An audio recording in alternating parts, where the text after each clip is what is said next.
Boa tarde a todos e todas, sejam todos, na verdade, boa tarde a todas e todos, porque a gente sabe que direito é um curso cada vez mais feminino, que as mulheres estão cada vez mais dominando o mundo, e tem que dominar mesmo, quem sabe melhore esse mundo estranho que a gente está vivendo, a gente pode poder ter uma melhor administração e mais sensibilidade.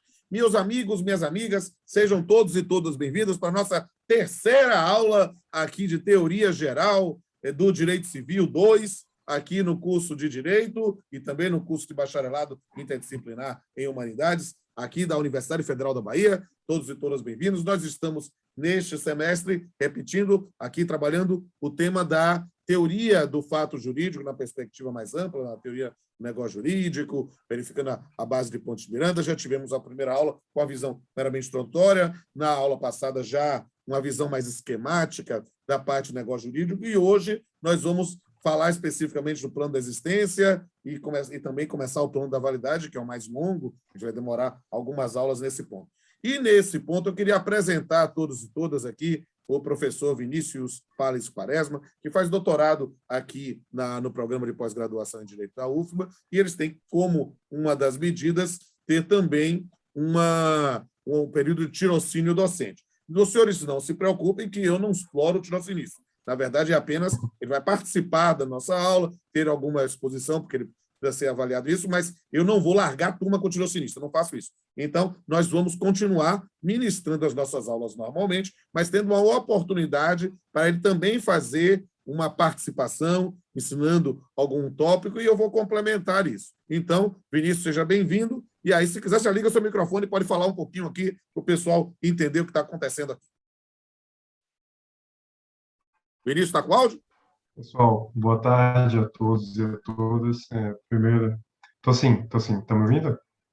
Então, eu sou Vinícius Pales Quaresma, sou doutorando pela UFBA, sou novato aqui na casa, na verdade, minha formação ela veio da UESB, do interior da Bahia, Universidade Estadual do Sudoeste Baiano, e agora eu estou cursando doutorado aqui, né, na instituição. E, gentilmente, o professor Rodolfo me cedeu essa oportunidade de estar aqui com vocês. É uma felicidade enorme, não consigo nem nominar por diversos motivos, dentre os quais eu esclareço primeiramente que é bom ver tanta gente disposta a aprender, ver tanta gente jovem reunida para absorver o máximo de conteúdo possível de uma maneira crítica. Esse é um dos motivos. O outro é que eu estou aqui com o professor Rodolfo. Eu sou um ávido leitor do direito civil, então o professor Rodolfo também faz parte importante da minha formação.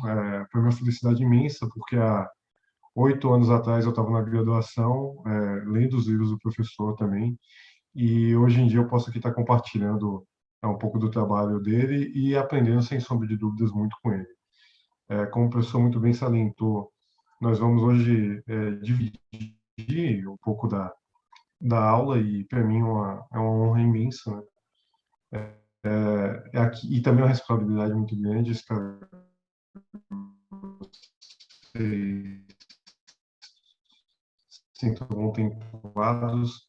Qualquer dúvida é só mandar uma pergunta, fazer um questionamento, uma exclamação. O professor Rodolfo vai complementar também, e assim nós vamos seguir a dinâmica da aula. Mas, reiterando aqui, felicidade imensa estar com vocês. Seja bem-vindo, Vinícius. Estão aqui para o mútuo e agora lá. Vamos começar a nossa aula, está gravando. E aí, gente, olha, a gente teve eu queria perguntar, eu sempre gosto assim, é que nem série da Netflix. Eu gosto de começar fazendo um recordatório da aula anterior. Mas sempre, não sei se vocês já começaram a ler o livro ou trabalhar algum texto auxiliar. Se vocês tiverem alguma dúvida da aula passada, é um momento bom para lançar agora nesse começo, porque aí senão a gente já vai pegar o carro andando. E aí, alguém se lembra? Tem alguma dúvida? Pode usar o chat, pode usar o áudio, não tem nenhuma, pode usar, inclusive, o grupo do WhatsApp, eu olho aqui na mesma hora, não tem problema. Alguém tem alguma dúvida, alguma coisa que não tenha ficado clara na aula anterior? Uma, duas, três, 4, 5, não teve dúvida? Ou teve? Eudes. Com a palavra, nosso estimado Eudes. Mas se o senhor pudesse explicar de novo um pouco aí daquela questão de existência, validade, eficácia, eu agradeço. Vou explicar. Na verdade, a aula de hoje já é a tomada com aprofundamento. A aula passada era a visão ampla, em que eu enunciava os elementos da existência, mostrava que eles adjetivados tornavam-se elementos da validade, né? E aí falei rapidamente, porque era uma visão panorâmica, do plano da eficácia, especificamente sobre termo, condição, ônus, modo, encargo. Né? Mas hoje que a gente vai começar efetivamente nesse ponto com o plano da existência. Vou dar a palavra, inclusive, para Vinícius fazer o começo da exposição, ele fazendo, e aí eu já vou complementando aqui com vocês. Mas observação muito importante. Alguém tem alguma outra questão?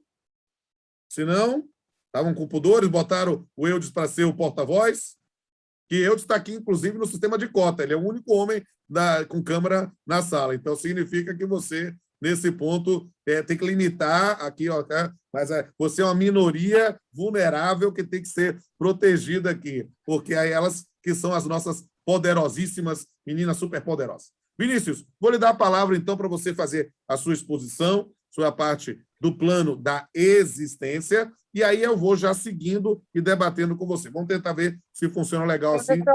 Pois não, minha princesa? Eu acho que a Nara está com... Nara, diga, meu amor. Desculpa interromper, porque não, como você eu te falei, pode interromper, não precisa ter pudor. Aqui eu quero total liberdade, vocês têm que perguntar, e vocês podem perguntar o que vocês quiserem. A ideia é que eu possa... Não me dê ousadia, não, que o negócio eu falo demais. Não tem problema, não tem problema. Dou asa cobra, vamos embora, vai lá. Eu acompanho pelo livro, como eu falei para o senhor, e eu vi que no capítulo 11 a gente tem o plano da existência do plano da existência e o 12 da validade, mas eu não identifiquei o da eficácia. O da eficácia você vai ver mais à frente no capítulo 15. Ah, então tem mais para frente, tá bom. É mais para frente. É porque, como eu falei aqui, aí já dando um spoiler da nossa aula, né? Quando a gente vai dar plano da existência todo hoje, né? E vai começar plano da validade, mas não dá para terminar plano da validade tudo hoje, porque é muita coisa. Porque a gente vai ter que trabalhar no plano da validade, por exemplo, a parte dos defeitos do negócio jurídico. E só isso é uma aula. Ou seja, discussão sobre os aspectos de erro, de dolo, de coação, tem muita coisa que precisa. E vamos trabalhar também, já que a gente está falando de validade, da questão da invalidade. Os temas de nulidade, anulabilidade, tudo isso ensina tudo junto.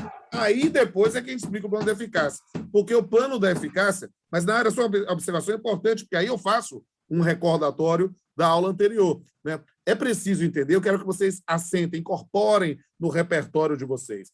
É preciso entender que um negócio, o Vinícius vai falar daqui a pouco sobre o plano da existência, o plano da existência é literalmente um plano da concreção. Nós estamos imaginando realmente um negócio existindo independentemente dele ser apto para produzir efeitos. Na verdade, é literalmente compreender esses aspectos constitutivos para depois, quando entrarmos no plano da validade, verificar aquilo que é pertinente ao ordenamento jurídico.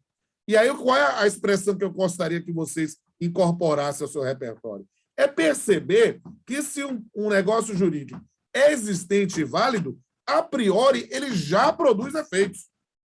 Ou seja, a gente só não vai ter produção de efeitos de um negócio existente e válido se houver, acidentalmente, algum elemento do plano da eficácia. Porque o plano da eficácia, como se refere à produção concreta de efeitos válidos no ordenamento jurídico, claro, porque, perceba, um negócio jurídico inválido produz efeitos no campo da concreção, né? Um negócio jurídico absolutamente ilícito, por exemplo, o exemplo que eu dei na sala passada, eu contratar alguém para ser meu cangaceiro, meu matador profissional, olha, o cara mata a gente, o cara pode receber o dinheiro. Perceba, ele produz efeitos no plano fático, né? E isso por causa dos atos humanos aí envolvendo. Mas, juridicamente, ele não é exigível. Então, essas são questões que a gente vai fazer uma sintonia fina com vocês, pouco a pouco. Só para dar spoiler, só para você entender como isso não é uma conversa perfumaria jurídica. Então, perceba, vocês vão estudar comigo nesse semestre e, eventualmente, no próximo semestre, em obrigações, por exemplo, a obrigação natural. A obrigação natural, o melhor exemplo é a dívida prescrita. Uma dívida que passou o prazo para ser cobrada judicialmente. Ora, uma situação como essa, a dívida existe? Sim. Ela é válida? É. Ela deixou de existir? Não. Ela só não pode ser exigida judicialmente, porque passou o prazo. Agora, se o cara pagar espontaneamente, eu não sabia, quero meu dinheiro de volta. Vá ser torcedor do Vitória, chorar no pé do caboclo lá no Campo Grande. Isso não, meu filho. Você precisa entender que, neste ponto, se existe, se é válido, produz efeitos. Se passou o prazo para se exigir juridicamente, não deixou de existir. Essa é uma questão importante. A gente vai entender lá em obrigações, por exemplo, dívida de jogo. Dívida de jogo é dívida existente? É. Agora, é uma dívida que, nesse ponto, não tem exigibilidade. Por quê? Porque eu não posso ir para o Poder Judiciário cobrar dívida de jogo. Entende? Então, mas aí a gente vai discutir. É no campo da validade? Não. Aí a gente vai entender como obrigações naturais. Uma coisa, lamentavelmente, muito comum, e ainda vai ser mais comum ainda com a questão da pandemia, né? O Brasil está quebrando. Está quebrando. Está quebrando por causa da pandemia, está quebrando por causa do desgoverno, está quebrando por causa de um monte de coisa, mas está quebrando. Então, muitas empresas estão entrando em recuperação judicial ou entrando em falência, em sentido jurídico, não é sentido fático, fechou as portas. Nessa circunstância, quando depois faz o juízo universal, a dívida que não foi paga no juízo universal, o cara vai fazer o quê? Chorar, foi torcedor do Vitória novamente, porque a dívida existe, é válida, mas não é exigível. Entende? Então, eu estou fazendo a brincadeirinha com o pessoal das minorias, ou seja, do torcedor do Vitória, né? Mas para vocês entenderem essa lógica. Estão entendendo aí? Beleza? Rock and roll? Ok. Então, essa é uma questão que é importante, e ficar com dúvida, pergunte. Se não tiver perguntas nesse momento, eu já passo a palavra para o nosso estimado doutorando e tirocinista, doutor, né? Aí é mestre, né? Vai ser doutor, né? Vinícius Pales Quaresma. Vinícius, a palavra é sua. Jogue duro, mas não demore muito tempo, não, porque eu tenho que dar aula para o povo. Professor, pode deixar. Muitíssimo obrigado. Eu só queria salientar o seguinte, que um exemplo das não mais exigíveis, mas que podem ser pagas, são os casos nos quais as pessoas fazem questão de pagar, né? Então, a pessoa sabe que aquilo nem é exigível, mas propriamente a dívida existe, mas ela vai lá e honra com a palavra que ela tinha empenhado, né? É o famoso mas devo, essa não leve, coisa pago quando da puder. palavra empenhada, né, do fio de bigode, eu digo, não, eu vou pagar mesmo, não sei, é algo que depende muito de uma motivação interna. A dívida existe, Sim, é sim. válida, mas se o cara não resolveu quiser. não pagar, você é um caloteiro imoral, não sei o quê. Bem, o sistema normativo prestigia um determinado prazo. Ele desprestigia a inércia. Ou seja, se existe um determinado prazo para se demandar por uma determinada dívida, tente-se ajuizar isso. Bem observado. Siga o trem. Sim, muito obrigado, professor. Então, gente, começando aqui a explanação, o professor já tinha abordado antes, né, a questão dos planos, e nós vamos ver alguns dos planos aqui hoje também, começando pelo plano de existência. Então, como vocês viram, existem 3 planos básicos, né, que nós vamos abordar um a um aqui, e todos eles são importantes à sua maneira, né, esse complemento também, e, basicamente, nós temos que pegar alguns pontos que já foram trazidos à discussão, né, trazidos à baila. Bem, primeiramente, eu queria falar sobre o que seria o negócio jurídico, né, en passant aqui, O negócio jurídico é a manifestação da vontade direcionada pela produção de determinados efeitos. Então, digamos assim, eu quero vender o carro, você tem interesse em comprar, você não se importa com qualquer outra questão, como o carro ser uma areia, quem é mais antigo sabe que é um carro complicado de se vender, e você vai lá e adquire esse carro. Bem, o que está acontecendo nesse caso? Eu tenho uma vontade legítima, um objeto, e quero vender meu carro, aí a gente vai ver a forma, etc. Você quer comprar. Então, a partir desse momento aí, pode sair um negócio jurídico. Detalhe, como o professor muito bem já explanou na outra aula, esse negócio jurídico ele não precisa ser bilateral. Há exceções a essa questão. Bem, então, o negócio jurídico ele vai se direcionar, juntar vontades e condições para produzir determinados efeitos quistos pela parte, geralmente os quistos pelas partes, né? Então, para esse negócio jurídico, nós temos 3 planos a analisar aqui, e eu vou falar de um deles, mas os 3 planos são, bem, primeiramente eu vou falar sobre o plano de existência, a aula continuará com o plano da validade, e o terceiro plano é o plano da eficácia. O plano da existência é o básico que a gente tem para se ter um negócio jurídico. Então, ele é importante para a gente aferir se a gente está falando realmente de um negócio jurídico ali. E daí em diante continua. A professora, só para salientar, né? Se o professor quiser intervir em algum ponto, complementar, corrigir alguma informação, fica totalmente à vontade. Então, esse primeiro plano é fundamental, ele é basilar para a nossa questão aqui. A gente está falando de um negócio jurídico, então, quando há uma manifestação de vontade ou de vontade direcionadas para a produção de determinados efeitos, a gente está falando de um negócio jurídico, propriamente. Bem, o plano da existência, como o nome já diz, ele fala sobre os requisitos mínimos para que tenhamos um negócio jurídico. E é sobre isso que nós vamos enveredar no momento. Basicamente, são 4 os pontos. Nós vamos falar aqui sobre o primeiro deles, que é o objeto, o segundo, que é a manifestação da vontade, o terceiro, que é o agente emissor da vontade, o portador daquela vontade, e a forma. E aí nós vamos explanar aqui rapidamente sobre cada um desses pontos. Qualquer dúvida, qualquer manifestação, qualquer ponto que não tenha sido entendido, podem colocar. Bem, para que você tenha um negócio jurídico, nós temos que ter primeiramente o objeto. Eu colocaria essa característica como a primeira de todas. Então, tem que haver o que nós estamos tentando negociar aqui. Então, como o professor também me colocou na outra aula, eu não posso te falar vou te pagar um negócio e considerar isso como um negócio jurídico exigível. Bem, nós temos que ter um objeto em questão.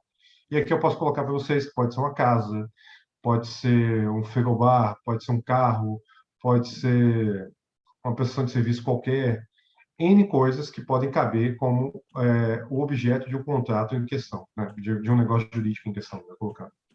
Então, para que ele seja exigível, ele terá que ser lícito.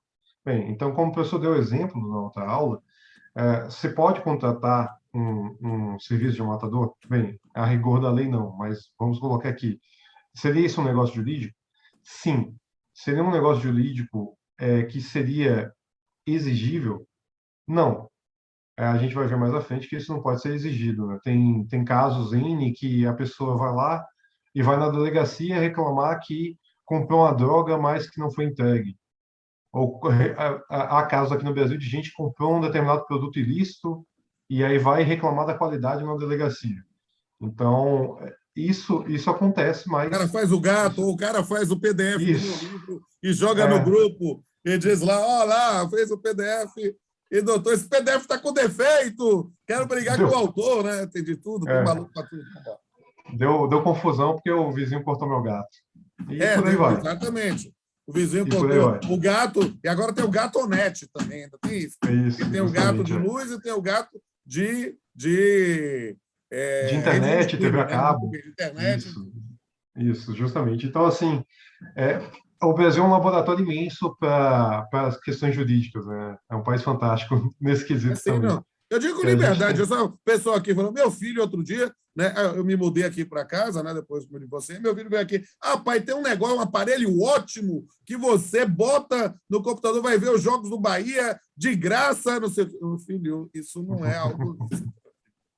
Não, mas todo mundo tem. Eu digo, filho, e lidar com o menor não é algo fácil, porque provavelmente alguns de vocês talvez usem esses aparelhos e eu não estou nem sabendo, mas é algo nesse ponto, porque o fato de dizer, e o cara não prestou o serviço adequadamente e vamos lá resolver isso. Ou a gente compra determinados produtos, né, às vezes, né, num contato da internet ou algo do gênero, e se estrepa também. Siga aí, querido.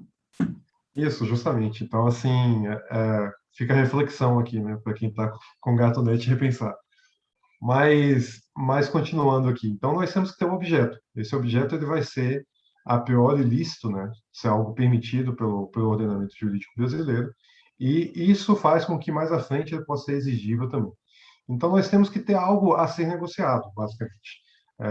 Você vai contrair determinados deveres, vai receber determinados direitos. Eu, do outro lado, também vou ter essa mesma dinâmica, ter, por exemplo, o dever de te passar o objeto, né? O vaso de flores, você vai me passar o dinheiro, que é a forma de pagar aquele objeto. Então, o objeto é uma figura central dentro dessa dinâmica do negócio jurídico. Precisa ser um objeto físico, eu preciso necessariamente ver o objeto, preciso tocar o objeto? Não, não. Esse objeto não necessariamente vai ser um objeto físico, vai ser tocável, etc. Aí já entram questões como aquelas relativas a bens, né, que falam sobre fungíveis, infungíveis, etc., que são analisados em outro momento aqui. Bem, esse objeto ele deverá também ser colocado, como alguns autores colocam, como idôneo. O que seria o objeto idôneo? O objeto idôneo ele seria o objeto que tem as qualidades que a lei exige para determinados negócios. Então, se eu vou falar aqui, por exemplo, de coisas do mútuo, o mútuo é pelos chamados bens fungíveis, aqueles que podem ser substituídos. E o comodato ele é para bens infungíveis, aqueles que não podem ser substituídos. Então, por exemplo, se eu tenho 1 quilo, um saco de arroz, esse saco de arroz ele é plenamente substituível. Então, assim, se eu perder aquele e não puder te passar o saco de arroz contratado, você vai poder pegar outro com a mesma qualidade, as mesmas especificações e vai poder levar. Agora, por exemplo, se acontece um incidente e a Mona Lisa é queimada no Museu do Louvre, isso é, para a nossa cultura ocidental, o ápice do ápice do ápice do insubstituível. Então, você tem essas questões de bens fungíveis e infungíveis, a depender do tipo de contrato que vai ser celebrado, que elas são importantíssimas para quê? Para que aquele objeto ele seja adequado à forma que a lei apregou, né? A lei determina. Então, isso tudo vai ser observado dentro da questão do objeto, certo? Alguma dúvida até aí? O pessoal estava perguntando se ia compartilhar alguma tela, porque ainda não. Não vou precisar, não. Muito obrigado. Mas é uma dúvida pertinente. Bem, aí agora nós vimos, a princípio, o objeto. Não sei se o professor tem alguma coisa a complementar relativa ao objeto. Não, por enquanto pode ir falando. Certo, então.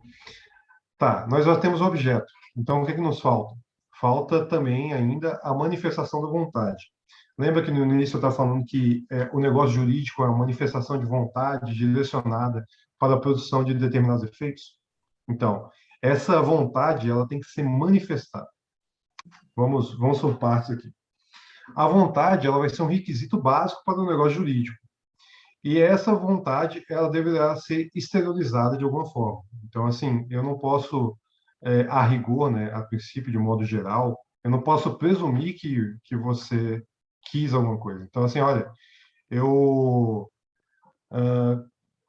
peguei o bem dele aqui, deixei R$10 porque estava com cara de que ele estava aceitando aquela negociação. Então, não é bem assim que se faz. Nós vamos ter que ter uma manifestação da vontade, e essa vontade, via de regra, ela vai ser manifestada de forma explícita, tá bom? Existem casos e casos, mas geralmente ela vai ser manifestada de uma forma explícita. Essa manifestação da vontade, ela é um suporte fático importante para o negócio jurídico, porque, como o professor muito bem salientou na primeira aula, você não vai poder fazer negócios jurídicos de maneira viciada. Isso aí nós vamos ver mais à frente ali, nos defeitos do negócio jurídico. Então, essa vontade ela tem que ser bem expressa. Bem, mas como eu falei, essa questão da vontade ela pode ser exposta também de outras formas que não de maneira verbal, né? E também, nós vamos ver mais à frente, informa que nem sempre vai estar no contrato pormenorizado, com tudo ali descrito, etc. Ela pode ser de uma forma bastante informal. Aqui vale salientar para vocês o seguinte, que nós temos alguns princípios que regem o nosso ordenamento jurídico, como, por exemplo, a autonomia da vontade, que ela vai dizer a você o seguinte, que sendo alguma coisa lícita, desejável, apurável, e também quantificável, etc., geralmente quantificável, né, de primeira, você poderá fazer aquilo que lhe for de interesse. Então, sei lá, eu tenho o interesse de que você pinte para mim uma pedra enorme, por um determinado valor. Ah, eu estou te pagando a fortuna. Estou. Ah, mas é uma pedra comum com outra qualquer. Sim, exatamente. Mas eu tenho autonomia. Por quê? Porque, na verdade, é uma verdade lícita, você tem vontade de fazer, eu tenho vontade de pagar, e assim o negócio vai se dar.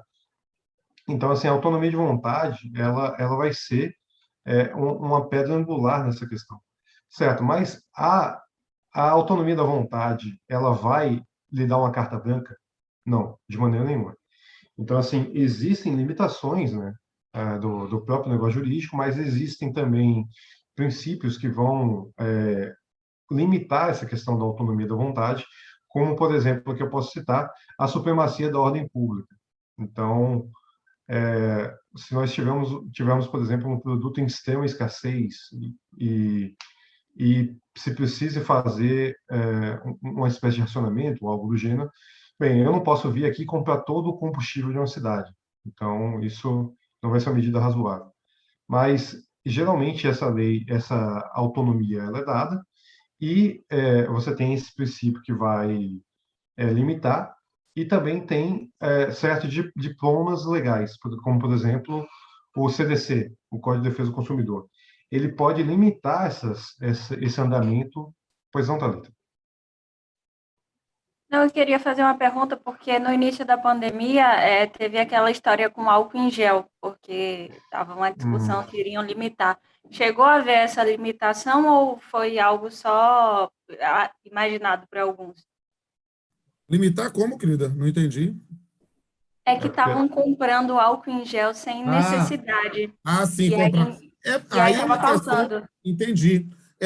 Perceba, a lógica de um sistema é imaginar, nós que estamos no sistema capitalista, que nós tenhamos o livre acesso aos bens, mas o ordenamento jurídico pode estabelecer determinadas limitações em função de determinadas circunstâncias de ordem pública em geral. É preciso entender. Não é qualquer autoridade que pode fazer essa limitação. É quem tem especificamente competência para estabelecer nesse ponto nas relações de consumo. Mas perceba, aí é uma questão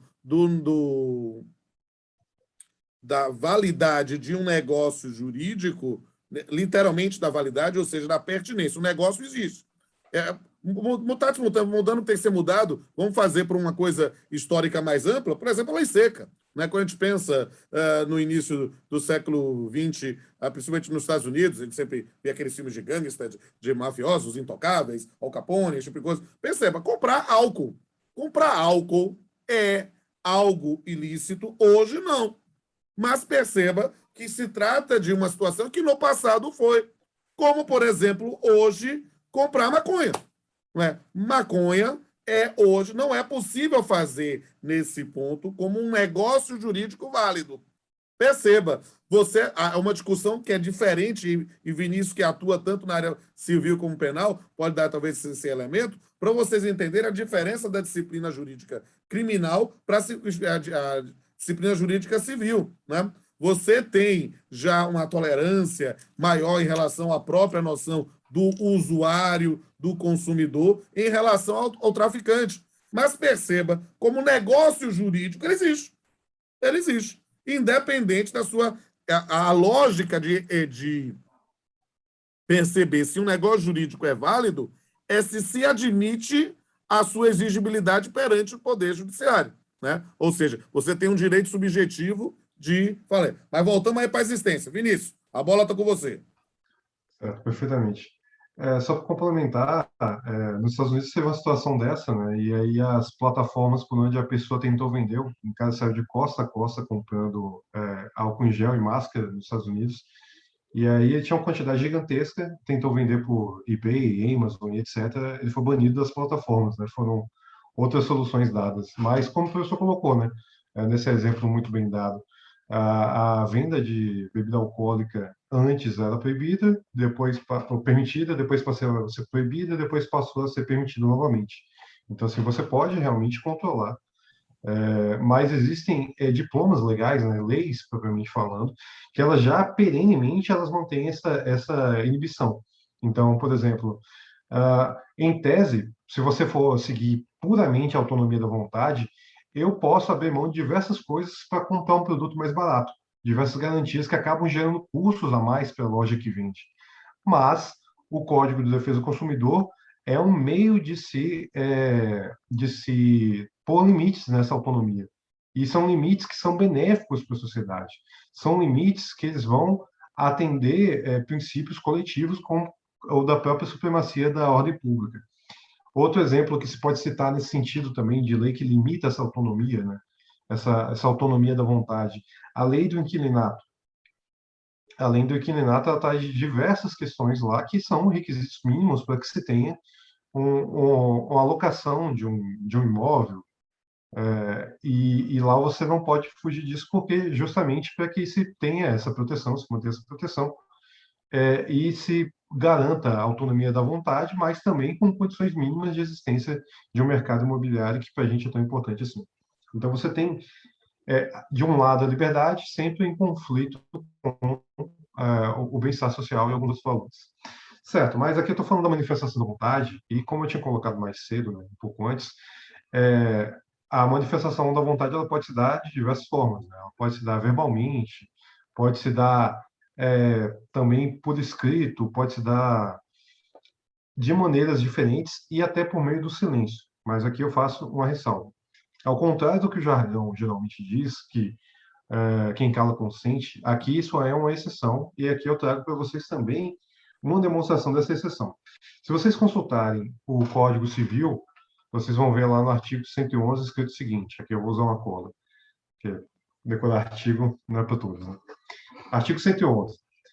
O silêncio importa anuência, ou seja, concordância, quando as circunstâncias ou os usos autorizarem e não for necessária a declaração da vontade expressa. Bem, aqui, como o professor muito bem colocou na aula anterior, a gente lembra imediatamente da questão do casamento, né? No qual você tem ali vários elementos da autonomia da vontade, né? Desde a pergunta do padre ou do pastor, quem quer que esteja celebrando, se as pessoas estão casando de livre e espontânea vontade, etc.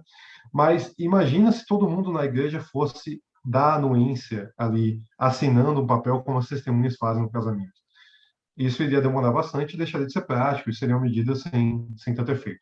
Então, a partir do momento que se pergunta ali se as pessoas presentes aceitam ou não aquele casamento, você tem o silêncio como uma manifestação da vontade. Então, o padre ou quem quer que esteja celebrando diz, se alguém se põe contra essa relação, né, esse casamento, que se manifeste agora ou cale-se para sempre. Aquele não manifestar, ele vai importar também numa anuência com aquela situação. Se eu estou num leilão, por exemplo, que o leilão é outra questão polêmica, né? Porque um gesto, ele te vincula, né? Ele te compromete, ele cria uma relação ali que ela tem que ser analisada e vai ser analisada no curso. Eu estou num leilão, eu oferto 1.200, alguém vai lá e cobre para 1.500. Se eu não me manifestar naquele momento também, meu silêncio vai estar dizendo o seguinte, olha, eu fui até meu limite, daqui eu não passo, daqui eu não faço outra oferta. Por isso também o pregoeiro, o leiloeiro, qualquer um desse gênero de condutor, né, de cerimônias, ele vai lá e dá um prazo para você se manifestar, caso contrário, você está sendo vencido naquela questão. Então, gente, se houver dúvidas, se manifestem. Tá, mas aqui eu já tenho o quê? O objeto, a vontade manifesta, E eu tenho que ter o agente da vontade, aquele que leva a vontade, aquele que tem a vontade, ou aqueles, né, a depender do tipo de negócio jurídico. Então, o agente emissor da vontade é aquele que manifesta seu interesse. Então, assim, como eu falei mais cedo, eu tenho um carro a vender, você quer comprar o carro. Bem, eu sou o emissor da vontade de vender e você é a emissora da vontade de comprar. Eles são fundamentais para isso, né? Não adianta eu ter o objeto, ter a vontade, se eu não tenho quem vá fazer satisfazer aquela vontade, né? Através da anuência entre as duas partes, através do acordo entre as duas partes, nós temos um negócio jurídico aí. Bem, e aí, através da manifestação da vontade que o negócio jurídico ele vai se apresentar. E o agente emissor da vontade é um portador daquela vontade que está sendo ali expressada. Mas existem alguns fatos a serem analisados aí, que o professor também já trouxe na outra aula, que são, por exemplo, a questão da capacidade, né? Você tem que ter o agente capaz a realizar aquele determinado negócio jurídico, mas não só o agente capaz, ele tem que ser um agente legitimado para tal. Então, não basta você ter a idade ou as condições necessárias para você ter a capacidade, já que a idade não é o único fator preponderante. Você pode ter também toda essa capacidade, mas não ter legitimidade para tal. Então, como o professor colocou, né, na outra aula, o casamento entre irmãos, etc., ou o tutor que tenta ludibriar o negócio e vender para si mesmo, e assim trazer um negócio, no mínimo, questionável, né, de diversos pontos de vista. Vocês estão vendo que ele viu minha aula direitinho lá no canal no YouTube, ou seja, ele está assumindo como tirou sinistro hoje e já viu. Se algum de vocês não viu, é falta de vergonha, porque está disponível na internet, né, gente? Vamos embora, siga aí. Vi sim. Estou gostando de ver, olhou direitinho a aula, muito bem. Não, tem que ver, tem que ver. E assim, traz exemplos muito ricos, né, que alguns deles eu confesso que não tinha pensado a princípio em algumas caracterizações também. E aí, então, nós temos esse agente que ele é quem vai levar, de fato, a vontade, né, e o objeto aos fins que realmente propiciam o negócio jurídico. Ele é um sujeito dessa relação. Então, nós já temos aqui 3 dos 4 elementos. O primeiro, o objeto. O segundo, a manifestação de vontade. E o terceiro, o agente emissor da vontade. Por fim, nós temos a forma. E aí, aqui eu vou colocar para vocês o seguinte, uma situação hipotética aqui. Era um dia comum, eu acordei, aí no meu quarto eu vou lá, ligo a luz, porque ainda está escuro, fui até o banheiro, escovei os dentes, fui até a padaria, comprei pão, voltei para casa, consumi os pães, tomei um banho, fui de ônibus ao meu trabalho, cheguei ao trabalho. Quantas relações comerciais vocês conseguem enxergar nesse breve lapso aí de manhã? Quantos negócios jurídicos nós temos? Vamos lá. Eu acordei, liguei a luz, escovei os dentes, comprei o pão, tomei banho, peguei um ônibus e fui para o trabalho. Olha a riqueza do cotidiano para o direito civil. Ligou a luz, tem conta de... Eu acho que 4. Tem um negócio jurídico. Eu diria 5. Escovou os dentes, porque você comprou escova, comprou pasta, tem a água que é fornecida.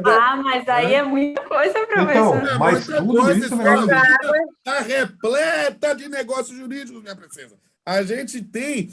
a questão é essa, que a gente pratica negócios jurídicos o tempo todo e muitas vezes a gente não percebe, embora a nossa vontade esteja lá nesse ato de usar a água, de comprar a escova, comprou a pasta, você tem lá, comprou o pão, e aí nesse ponto você verifica lá, foi na padaria, se foi a pé ou foi de ônibus, porque pode ter o contrato de transporte. Foi de carona, contrato de transporte também, transporte gratuito. Exatamente. Então, até como o professor muito bem colocou, né, você já deve ter percebido que tem um faro fino para essas coisas, não está conversando hoje.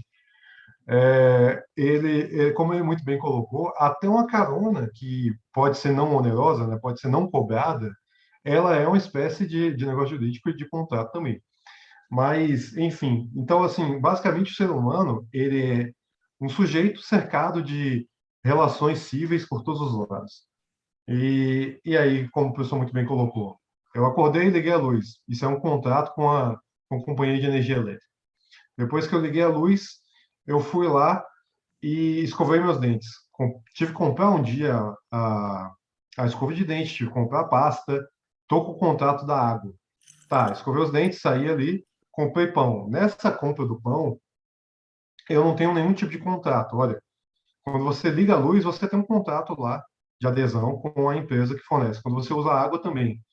Ah, na hora que eu compro a escova de dente, a pasta, eu não tenho um contrato formal, daqueles que a gente sempre percebe que é um contrato, mas é uma forma de contrato também. Então, assim, nós estamos Eu o digo tempo mais. todo...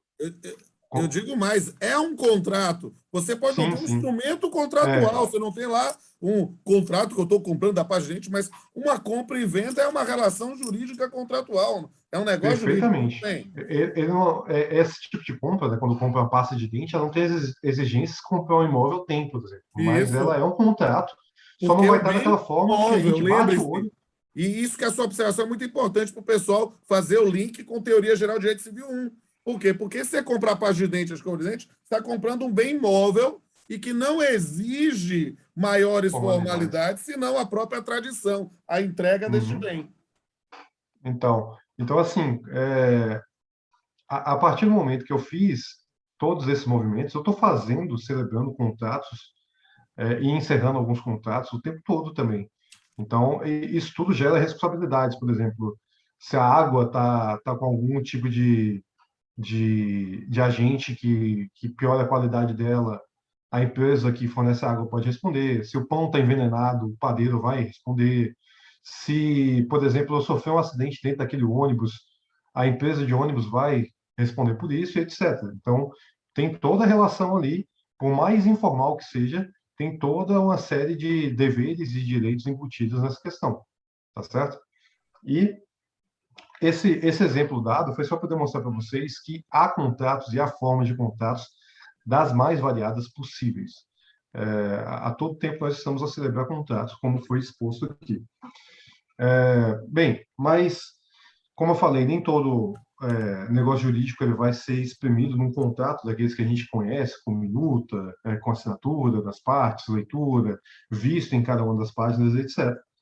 Ele poderá ser explícito ou implícito, e ele poderá ser verbalizado ou não, e também poderá ser até unilateral, como no caso do testamento, que é, na verdade, ali, você tem uma vontade, você tem um objeto, você tem uma pessoa capaz para isso, etc., e você tem uma forma, mas é uma pessoa só fazendo, demonstrando a vontade dela. Não tem mais Eu gosto pessoas muito envolvidas da ali naquele ênfase primeiro no momento. testamento, justamente porque, como vocês estão nessa fase de formação, para não achar que o testamento é um contrato. Testamento não é contrato, é um negócio jurídico. Perceba que nem todo contrato é um negócio jurídico, mas nem todo negócio jurídico é contrato. Ou seja, é preciso entender essa questão, porque é uma manifestação direcionada, seja no testamento. Existem várias outras. O testamento é mais fácil de visualizar, até pelas suas repercussões artísticas, culturais, no imaginário coletivo. Mas, por exemplo, uma declaração unilateral de vontade, né? Como, por exemplo, uma promessa de recompensa. Eu não sei se, claro, a gente não tive a oportunidade de se conhecer pessoalmente, né, nenhum de vocês. Eu não sei como é que vai ser, por exemplo, na universidade privada que eu dou aula, a gente vai estar programando voltar para presencial em outubro, né? A UFMA parece que vai ficar no telepresencial mesmo até o final do ano, né? Mas se a gente tiver uma oportunidade de se conhecer, vai ser ótimo, eu quero muito. Mas como a gente não se conhece, a forma que eu tenho é utilizar as redes sociais, os canais no YouTube. Eu não sei se vocês viram lá o clipe da minha banda. Se alguém viu. Os 2 últimos clipes da minha banda, por exemplo, o meu baterista se recusou a sair de sair de casa para fazer o clipe. Então, a gente não ia excluir o baterista, né? Já tinha gravado a música, não sei o quê. O que a gente fez? A gente fez um cartaz de procura-se. Então, você vai ver nos 2 clipes, a gente com cartaz de procura-se Cássio Brasil, nosso baterista, botou lá a foto com ele de bigode horrível, não sei, mas botamos ele lá. Mas imagine que eu tivesse realmente perdido, ou um dos meus filhos caninos tivesse saído aqui de casa, eu desse aí para ele, gente, eu estou oferecendo um valor para quem localizar o tchutchucão aqui que está dando aula comigo aqui no canto. Ora, essa é uma questão que perceba, não é um contrato. É uma declaração unilateral de vontade. É uma promessa de recompensa. Eu digo, a quem interessar possa, que quem achar Tchutchucão que desapareceu, eu vou dar R$1.000. Perceba, eu não sei quem achou o Tchutchucão. Pode ser qualquer um de vocês que está no meu coração, ou pode ser o meu mais figadal inimigo. Não interessa. Se ele realiza a conduta em primeiro lugar, ele tem o direito de exigir a prestação. Eu perceba por quê? Porque não é um contrato. Eu não estou escolhendo aí o sujeito, eu estou declarando isso. É um negócio jurídico unilateral. Siga aí, Vinícius. Então, só para encerrar aqui, aproveitando o exemplo que o professor deu, nesse caso da recompensa, existe objeto? Sim, Existe. o objeto, nesse caso, está sendo tanto aquele bem perdido, quanto um possível pagamento que seja feito. Exatamente. Há uma manifestação de vontade? Sim, eu quero encontrar o animal, o objeto, a qualquer preço que seja, a qualquer preço, entre aspas, né? O preço que foi estipulado ali. Então, há uma manifestação minha de vontade. Existe forma? Sim, aquele anúncio é uma forma também. Ele vai vincular. Existe o agente emissor da vontade? Sim, sou eu que estou dizendo ali que vou te pagar R$200 se você localizar minha carteira, que está com um terço que minha avó me deu, por exemplo. Então, são formas às quais a gente tem que ficar mais atento. Existe a coluna central, você tem que pensar e analisar com cuidado. Então, gente, finalizando aqui, antes de abrir para qualquer possibilidade de perguntas, ou dúvidas, ou comentários, eu vou retomar aqui para vocês. Então, nós vimos que o negócio jurídico, ele vai coadunar, vai trazer vontades e colocá-las conciliadas, se for o caso, né, para trazer determinados efeitos no mundo prático que se queira, né? A princípio seria isso. O que ele tem que ter no plano da existência? O que tem para a gente? O que ele tem que ter como pré-requisito para a gente dizer, olha, esse negócio jurídico ele existe? Ele tem que ter um sujeito, ele tem que ter, ou mais de um sujeito, no caso, né? Ele tem que ter um objeto, ele tem que ter a vontade, a manifestação dessa vontade, e ele tem que ter essa forma. Então, tendo esses 4 itens, aí a gente já vai partir para analisar outro plano, que o professor mais à frente vai falar, que é o plano da validade. Ótimo. Gente, muito obrigado pela atenção. Abro para perguntas, se for o caso. Podem perguntar, aproveitem, porque para nós é importante. Tá lá, Thalita com a palavra. Eu só queria entender mesmo o ponto da forma do negócio jurídico. Ponto.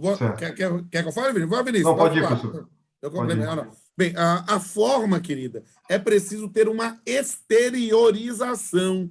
Por quê? Porque, perceba, existem negócios jurídicos que têm formas obrigatórias. Por exemplo, o negócio jurídico de compra e venda de bem imóvel acima de determinado valor. Precisa que seja feito por escritura pública.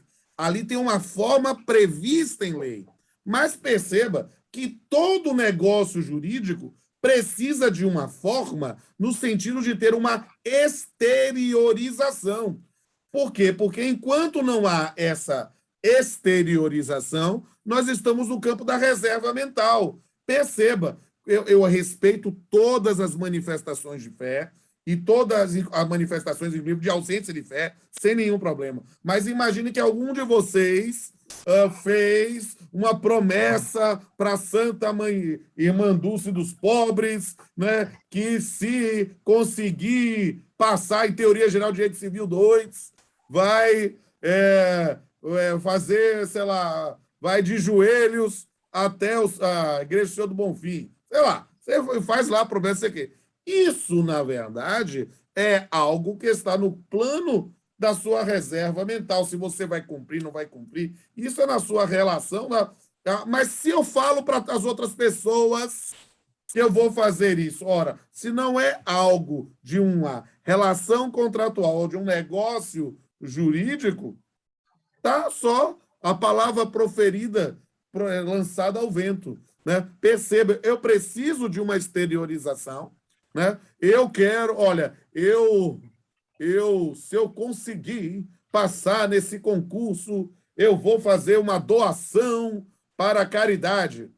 Você passa você falou, não, era no campo da sua reserva mental, você não se obrigou formalmente, estava assim na sua ideia. Aí é no seu julgamento com a sua própria moralidade, entendeu, Thalita? Então, a exteriorização. A exteriorização pode ser verbal. Existem contratos verbais. Vocês fazem contratos verbais com frequência, né? Quando nós fazemos uma compra e venda numa cantina ou algo do gênero, né? É algo que você não tem, né, nenhum registro escrito necessariamente, mas são manifestações possíveis aí. Beleza? Alguma dúvida sobre o plano da existência? Beleza, Thalita? Não? Então, agora, foi ótimo, Vinícius, foi bom para você, o pessoal começar a conhecer você, e aí eu te deixo à vontade. Não se preocupe, eu não exploro o tirocínio, eu quero apenas seguindo a regra. Você venha para as aulas, pode participar, pode fazer pergunta também, pode tirar dúvida à vontade. Quando quiser fazer uma manifestação, me avisa, mas, a priori, eu vou dando aula para eu tenho esses limites éticos, sabe? Mas tenho a total liberdade para querer aprofundar e dou espaço para que todos os nossos alunos mantenham contato contigo e possam, eventualmente, pegar outras leituras, indicações de livros, outras... É importante para dar um testemunho de alguém um pouco mais experiente, né, já no magistério, para poder atuar nesse campo, e eu recebo com todo o carinho. Vamos seguir agora, ainda no plano da existência. Por que, meus amados? Porque nosso amado Vinícius, ele trouxe os 4 elementos, ele quis esmiuçar cada um desses elementos do negócio jurídico, lembrando justamente que o negócio jurídico é essa exteriorização da vontade, esse direcionamento da vontade para produzir determinados efeitos. Só que aí eu quero trazer um elemento, uma reflexão, que não está em todos os livros, tá certo? É algo que está no meu livro com o Pablo, mas que eu quero fazer uma provocação, até, quem sabe, não sei, sem nenhum tipo de manifestação política, por gentileza, mas porque, inclusive, foi a dissertação de mestrado do Augusto Aras, né, que é atual Procurador-Geral da República, né? Ele era professor aqui da Universidade Federal da Bahia, vocês sabem, né? Depois ele foi, quando foi promovido, foi lá para o ONB. Mas que é a questão da causa dos negócios jurídicos. A causa não é um elemento existencial do negócio jurídico. Não é relevante para efeito de perquisição sobre qualquer negócio jurídico, tentar investigar necessariamente qual foi o motivo determinante. Pouco importa se eu quis fazer uma doação para o Hospital Santo Antônio de Irmã Dulce, porque eu estou com o coração contrito, porque eu quis prestar minha solidariedade, ou simplesmente porque eu quis fazer marketing pessoal. Isso aí, o que move o coração de cada um é algo que move o coração de cada um. Não é o elemento do negócio jurídico. Se alguém vai achar que alguém é legal ou não legal, se nós vamos entrar no prestígio ou no cancelamento em relação a determinadas pessoas, em função das suas atitudes, é preciso entender que, juridicamente, a priori, a causa nunca foi um elemento levado de previsão legal específica para a discussão sobre a validade ou não dos negócios jurídicos. Mas perceba que eu usei a expressão não foi. Por quê? Porque aí é por isso que eu quero sempre fazer esse registro, que é um dos diferenciais do Código Civil de 2002 para a codificação anterior e para a codificação de certos países. Vocês vão ver daqui a 2 ou 3 aulas, quando eu estiver trabalhando o tema da validade e invalidade, o artigo 166, inciso 3º, anota aí, 166, inciso 3º, do Código Civil, ele fala que a hipótese de nulidade, só para dar um spoiler, nulidade é o que chama de nulidade absoluta, ou seja, pode ser declarada a qualquer tempo. A nulidade, é nulo o negócio jurídico quando, 3, o motivo determinante comum a ambas as partes for ilícito. Então, o que é importante dizer?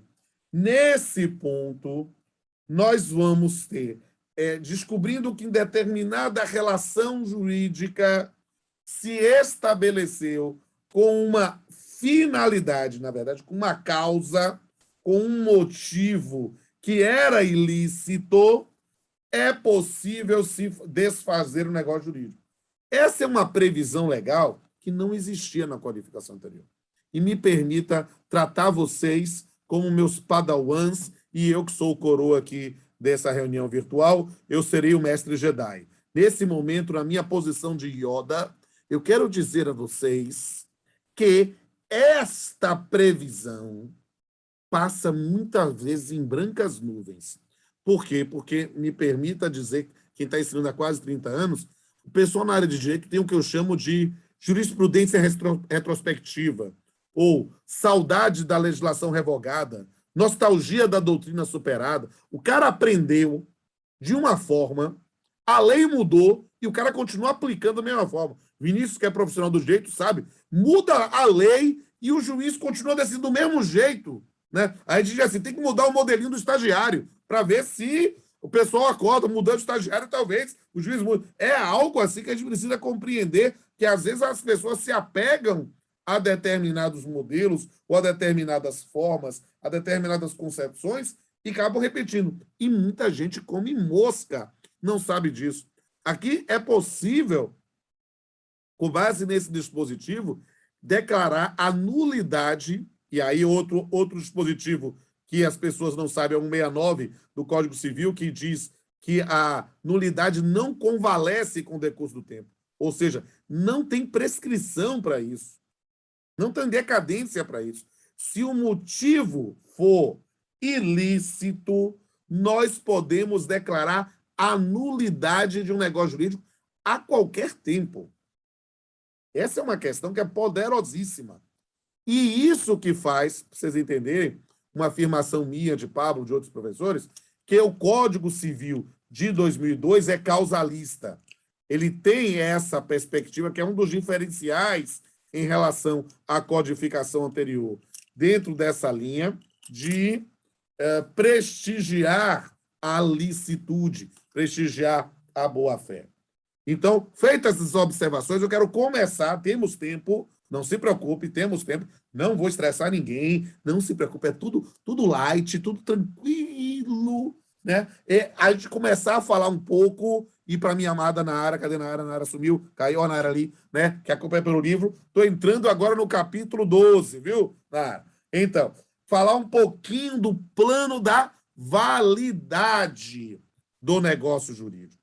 Perceba, Vinícius trouxe para vocês, na perspectiva dele, na visão dele, que bom, que estava afinadinho comigo, né? Ele trouxe para vocês aí a visão do plano da existência.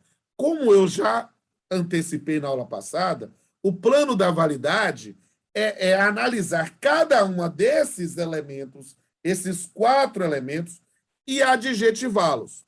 E este é o momento de compreender cada um. Anote aí os pressupostos de validade do negócio jurídico. Nós vamos ver que estão antenados com os elementos da existência.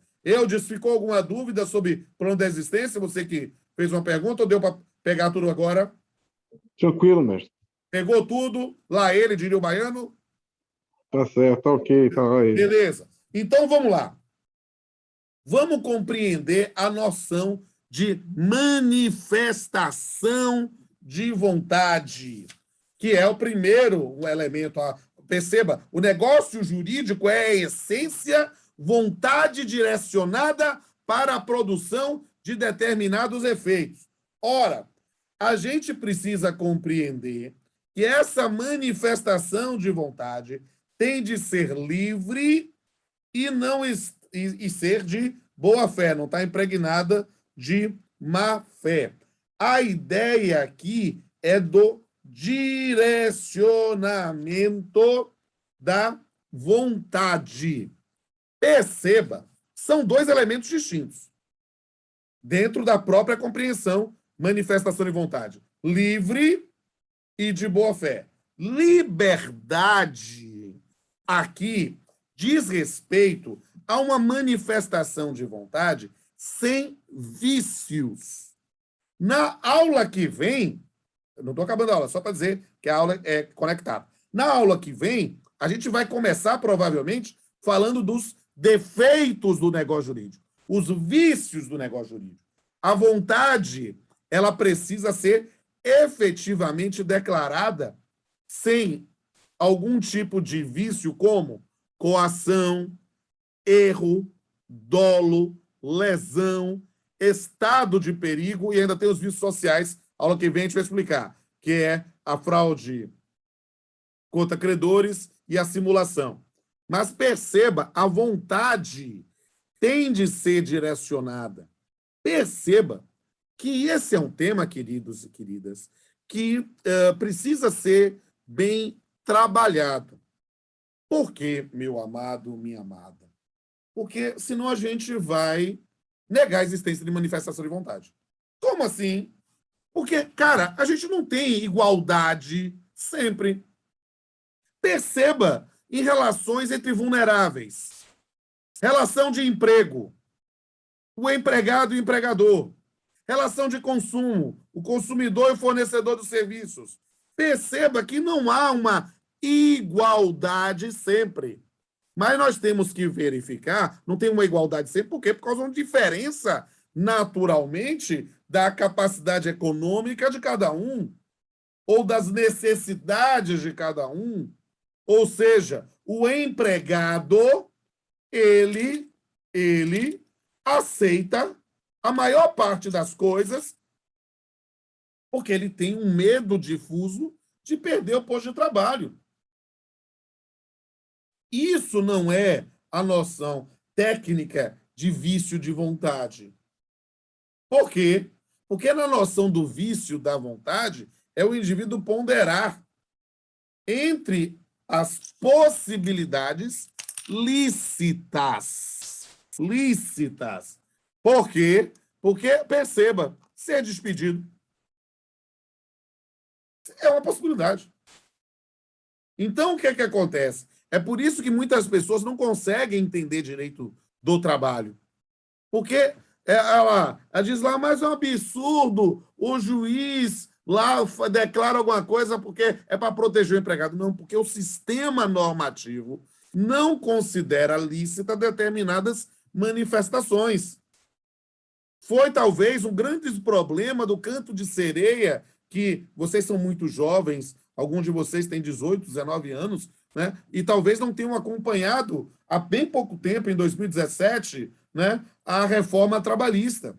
Mas o que é que acontece? Um dos discursos de canto de sereia da reforma trabalhista era a prevalência do negociado sobre o legislado, justamente para dizer, não, é preciso dar liberdade ao empregado para poder renunciar, para poder manifestar vontade, dizendo, não, eu quero trabalhar por menos do que um salário mínimo. Porque eu sou livre, eu quero. É a minha vontade. Perceba que aqui, o que é interessante? O direito do trabalho não faz um recorte da noção de vontade livre ou não aqui. Não, ele já joga lá para o objeto, para dizer que é ilícito, porque ele não poderia renunciar. Entende? Há outros elementos. Por quê? Porque não é simplesmente achar que o indivíduo resolveu fazer ou não fazer. Quer ver uma coisa que acontece com muita frequência? Aqui eu vou falar como juiz de trabalho, tá certo? O empregado, e só para você entender isso, para não aparecer, não, ele é de esquerda e por isso está vendo. Não é isso só. É preciso compreender de uma forma mais ampla, na noção da manifestação de vontade. É preciso entender, olha só. Com frequência, não estou falando uma coisa muito proteger empregado, não. Não é isso, não. Empregado, muitas vezes, pisa na bola. Pisa na bola. E pode, eventualmente, ser despedido por justa causa. O empregador confronta ele lá. Isso aqui não dá, não fazendo. Aí ele diz assim, não, então eu vou pedir demissão. Aí ele pede demissão, e aí depois diz que foi forçado a pedir demissão. Não, a circunstância do juízo de valor daquele momento, era melhor pedir demissão do que ser livre por justa causa. Aí depois ele diz, não, mas será que ele vai conseguir realmente provar que foi justa causa ou não foi justa causa? Não, agora que eu pedi demissão, ele não vai dizer, ah, não, eu fui forçado. Ah, era porque era justa causa. Há vários aspectos que precisam ser levados em consideração. E a gente precisa entender que toda decisão, ela tem, em regra, um ânimo de definitividade. Eu não sei se vocês já venderam alguma coisa na vida. Vender. Se você já vendeu alguma coisa na vida, pode ser que depois de ter vendido, recebido o dinheiro, me arrependi, quero de volta. A manifestação voluntária foi da... Ah, não, é porque eu estava pressionado, eu estava triste, eu estava para baixo. Espera aí, era algo que a pessoa precisa conhecer? Se a pessoa estivesse em alguma situação que fosse de conhecimento da outra parte e pudesse, nesse ponto, viciar a sua vontade, tudo bem. Mas se não é, arrependimento não é regra no ordenamento. Existe arrependimento nas relações de consumo. Tem aspecto, principalmente na venda entre ausentes. Mas isso é outro aspecto de uma disciplina legal lá. O que a gente precisa entender é que vontade livre é vontade sem vícios. Tá claro isso? Beleza? Mesmo? É porque eu fico com medo de estar muito básico. Eu estou querendo tentar ampliar. Agora, vontade livre é uma coisa. E vontade de boa-fé é outra. Por quê? Porque, perceba, meus amigos, que a vontade pode estar livre, mas não está de boa-fé. Porque o que é boa-fé? Aí existem duas modalidades de boa-fé. Existe a boa-fé subjetiva, que é o conhecimento de alguma circunstância, que é o conhecimento de algum... Por exemplo, a gente fala nos direitos reais, vamos aprender lá na frente, posse, propriedade. A gente tem posse de má-fé se você conhece algum tipo de questionamento sobre a sua posse. Aí é a noção de nócio, a expressão latina, conhecimento. Já, além disso, existe a noção de boa-fé objetiva. Não quero dar muita sacudida na cabeça de vocês, não, tá?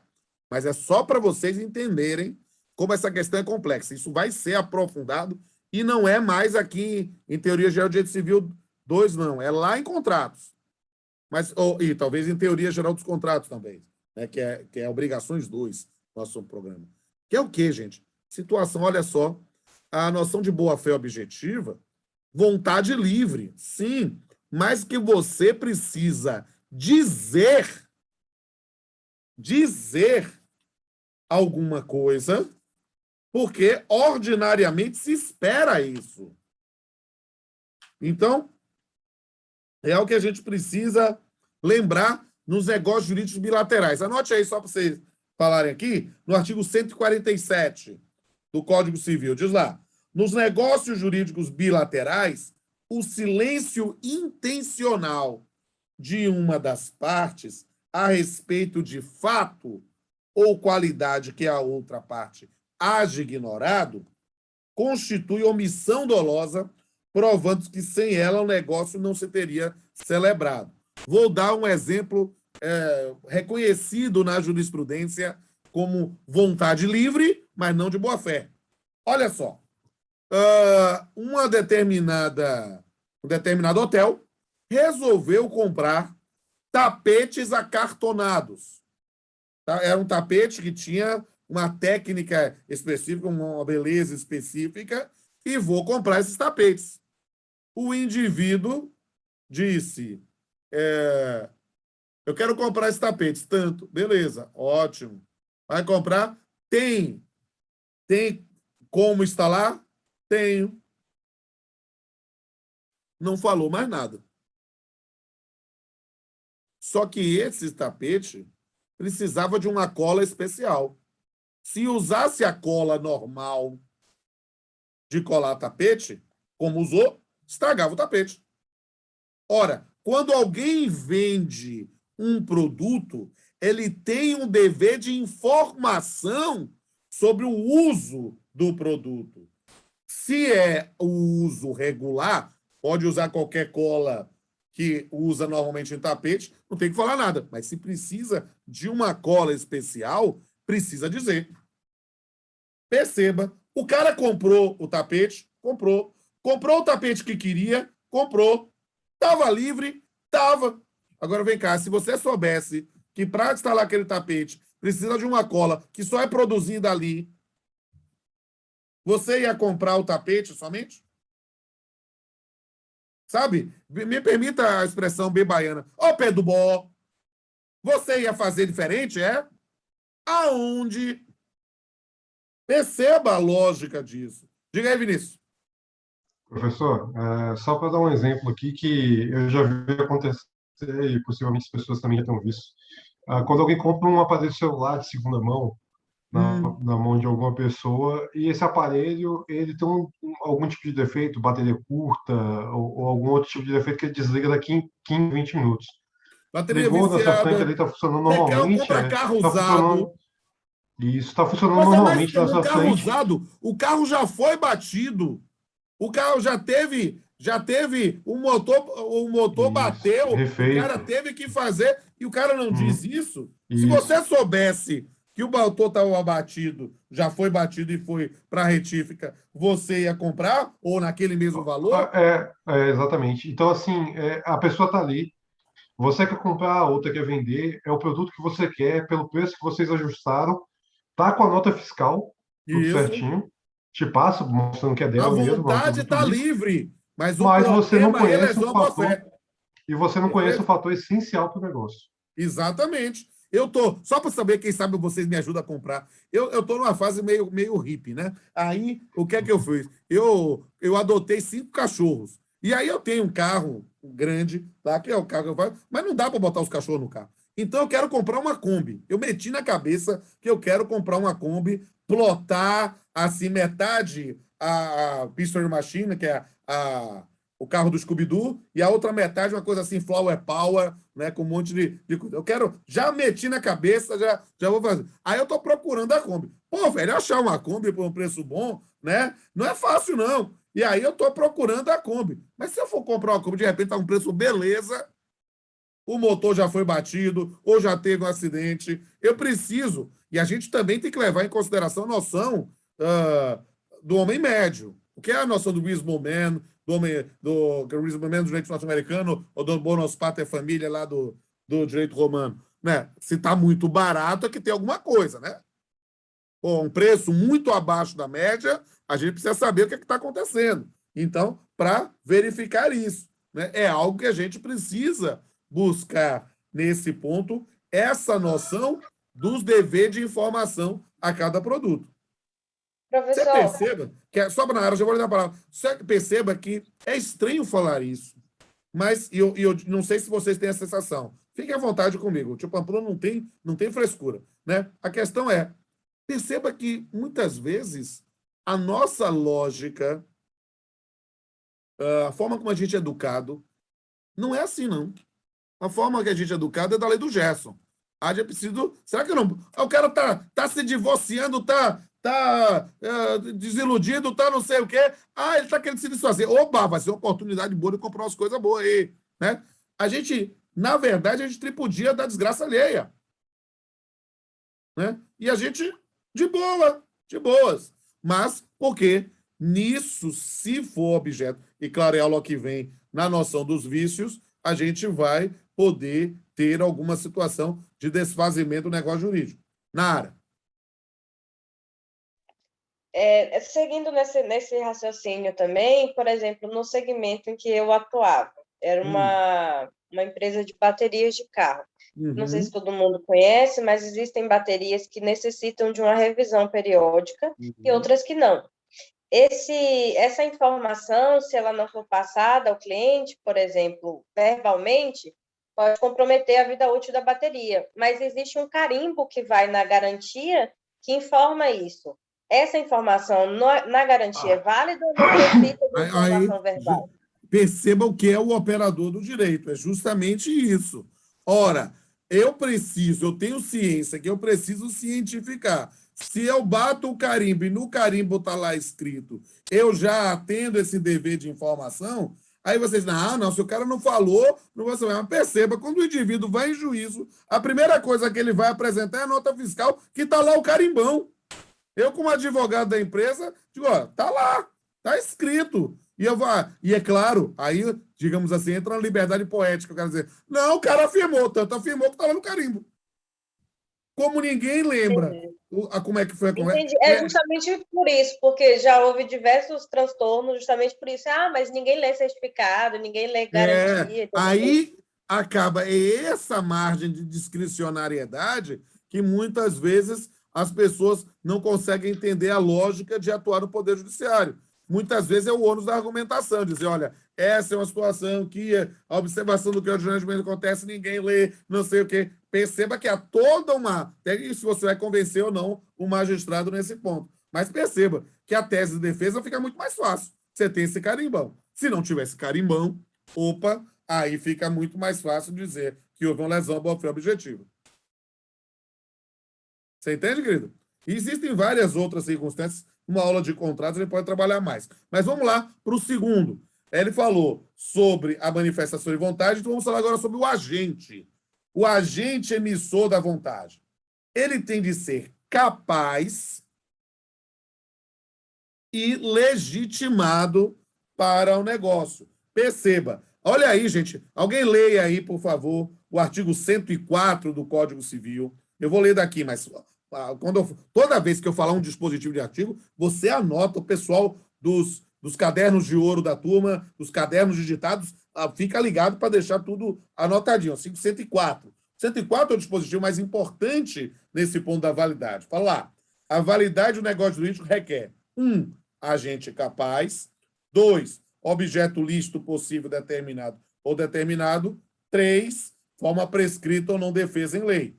Perceba que a gente começou com um que não está no 104, mas porque é óbvio, ele está em todo o sistema normativo, que é a ideia da manifestação de vontade. Negócio jurídico é manifestação da vontade direcionado para determinados efeitos. Estamos agora no segundo, agente. Agente precisa ser capaz. Quem é capaz no ordenamento jurídico brasileiro, por gentileza? Olá. Foi Cecília, a aula passada, que lembrou? Foi Cecília? Acima de 18 anos. Isso! Aleluia! Aleluia! Aleluia! Aleluia! Então, nesse ponto, nós temos lá lembrar que é o indivíduo maior de 18 anos. Nessa circunstância, ele está plenamente capaz para a prática dos negócios jurídicos, ainda que não saiba nada da vida, né? Mas vamos lá. Mais de 18 anos, ele já pode celebrar este negócio. Agora, o de 16 e 17 pode? Cecília? Ou quem mais quiser falar? Depende, né? 16 e 17. Olha lá você. Gente, isso é revival da aula passada, viu, velho? Olha lá. Sim. Teve até um meme aí, rapaz. Vamos lá. Lembra aí, 16, 17 anos, o indivíduo pode mas precisa estar assistido. Emancipado, está assistido. Muito isso. Bem. Além, como o Eudes lembrou, do emancipado. Esse emancipado, aí ele já é... O emancipado já é capaz, porque ele teve a sua capacidade antecipada. Muito bem. E o menino de 15 anos pratica negócio jurídico? Juridicamente falando? Não. Não. Ele por si só, não. Ele vai ser o quê? Representado. Isso, Júlia! Aí, Júlia, muito bem. Júlia. Muito bem. Representado pelos seus representantes legais. Muito bem. A ideia de capacidade está nesse ponto. Eu me lembro de ter falado, né, sobre a noção de legitimação, né? Só para... Porque o momento é próprio agora. Dei spoiler, na verdade. O que é a legitimação? Autorizado pelo ordenamento jurídico. Tá certo. Mas perceba, o indivíduo está capaz, mas ele precisa estar autorizado para a prática. Então, na aula passada eu falei do exemplo de irmão casar com irmã, não pode, embora sejam capazes. O tutor, né? Comprar bens do tutelado não pode. Então, são aspectos aqui relacionados, e aí é o tema da representação. Muito bem. Terceiro elemento da validade do negócio jurídico: objeto.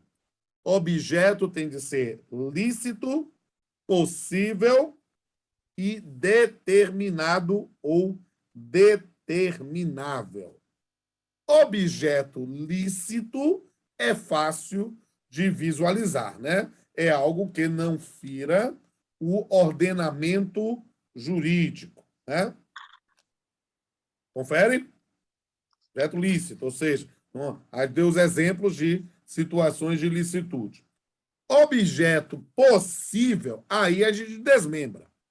Porque a possibilidade pode ser possibilidade fática, né, física, né? Você vai estabelecer uma obrigação de ir daqui até a ilha de Itaparica debaixo d'água, sem equipamento, né? Então, obviamente, isso não é fisicamente possível. Então, são demandas que aí, nesse caso, não podem ser levadas a sério.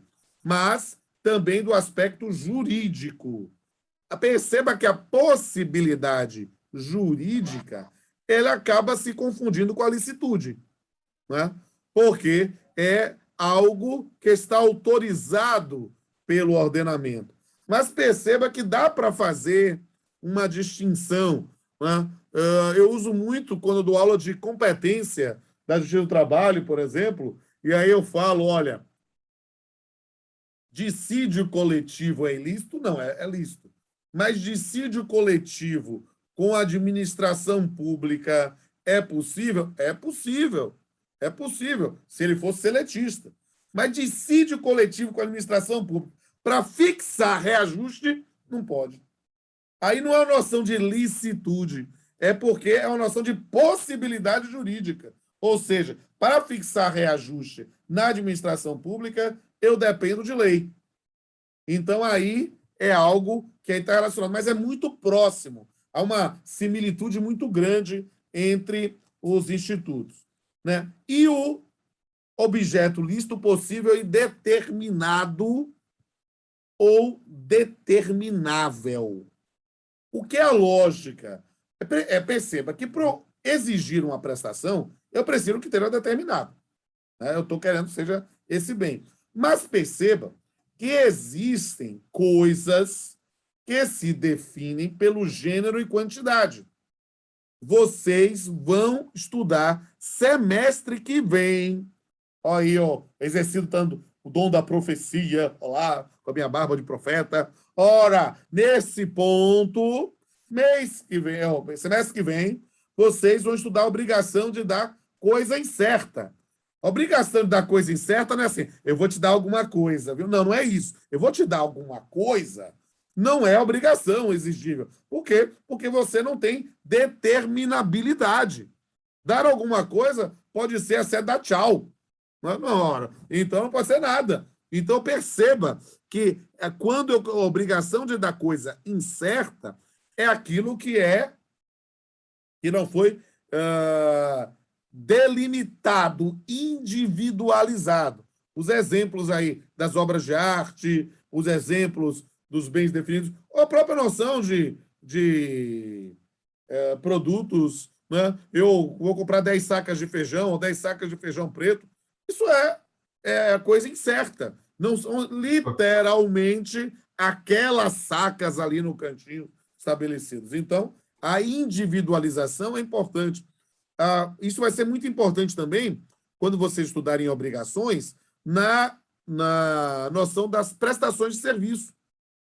Uma prestação de serviço. Eu moro numa casa em obras. Então, pintar um muro, assentar um piso, isso é uma obrigação fungível, uma obrigação que pode ser substituída e realizada por outra pessoa.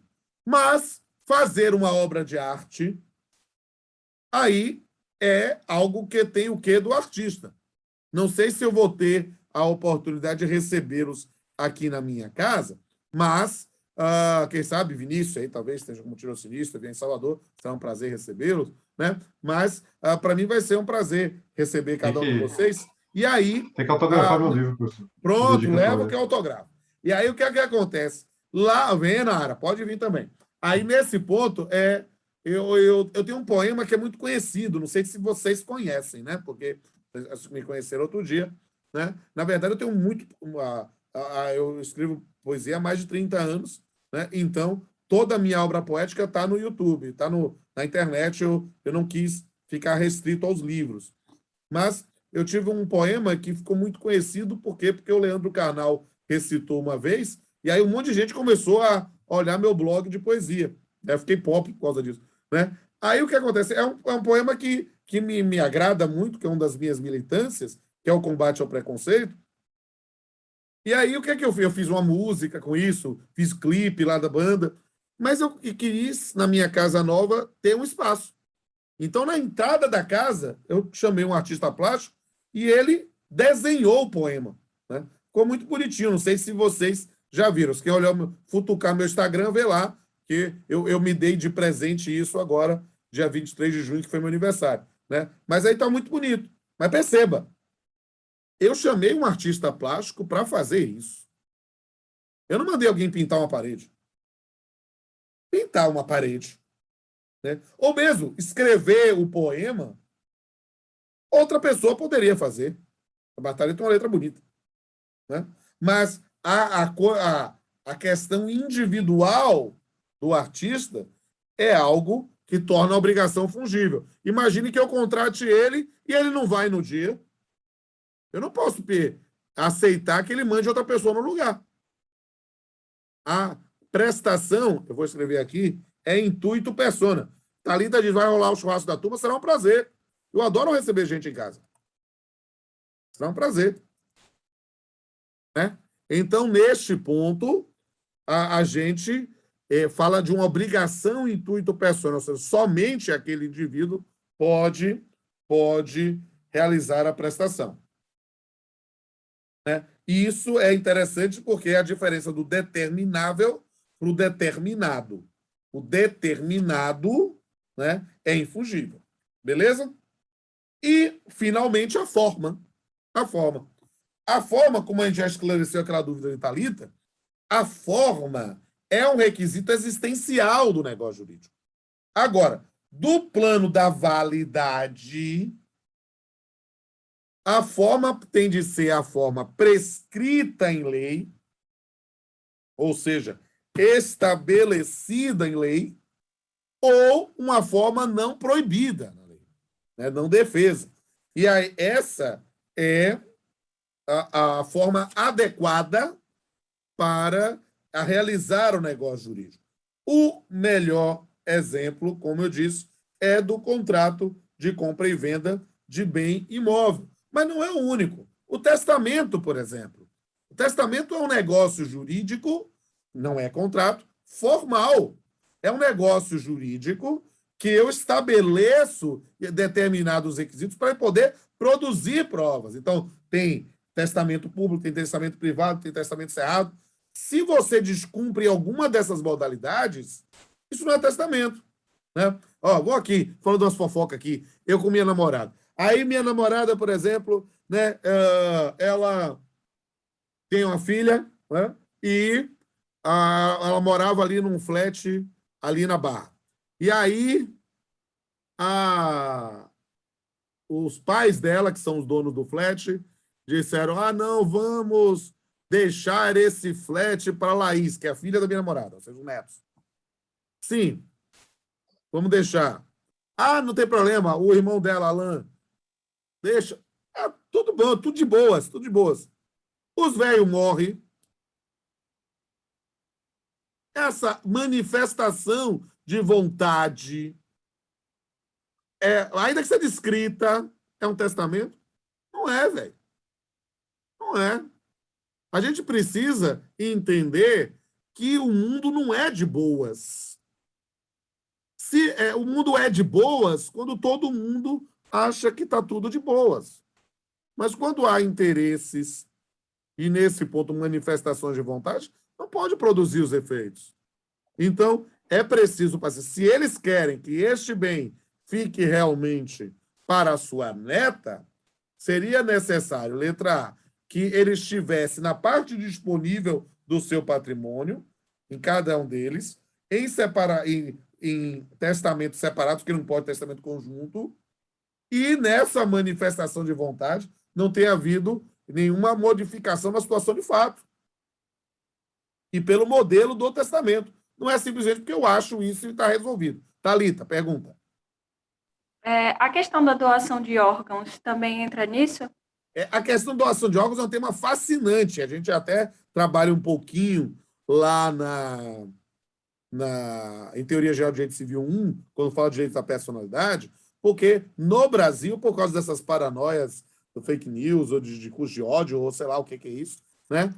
Nós vivemos uma guinada de 180 graus, né? Um cavalo de pau. Né? A gente tinha uma previsão legal específica de presunção de ser doador, e aí entrou as paranoias dizendo que agora os traficantes de órgãos iam ficar felizes da vida. Aí o que acontece? O sistema brasileiro mudou. Você só pode ser doador se você declarar expressamente isso estiver lá. Ou se você, tendo falecido, não tendo manifestado a vontade, os seus herdeiros autorizarem. Mas perceba que, por exemplo, na minha identidade, eu tenho lá escrito: sou doador de órgãos. Está aqui, ó. Sou doador de órgãos. Está aqui.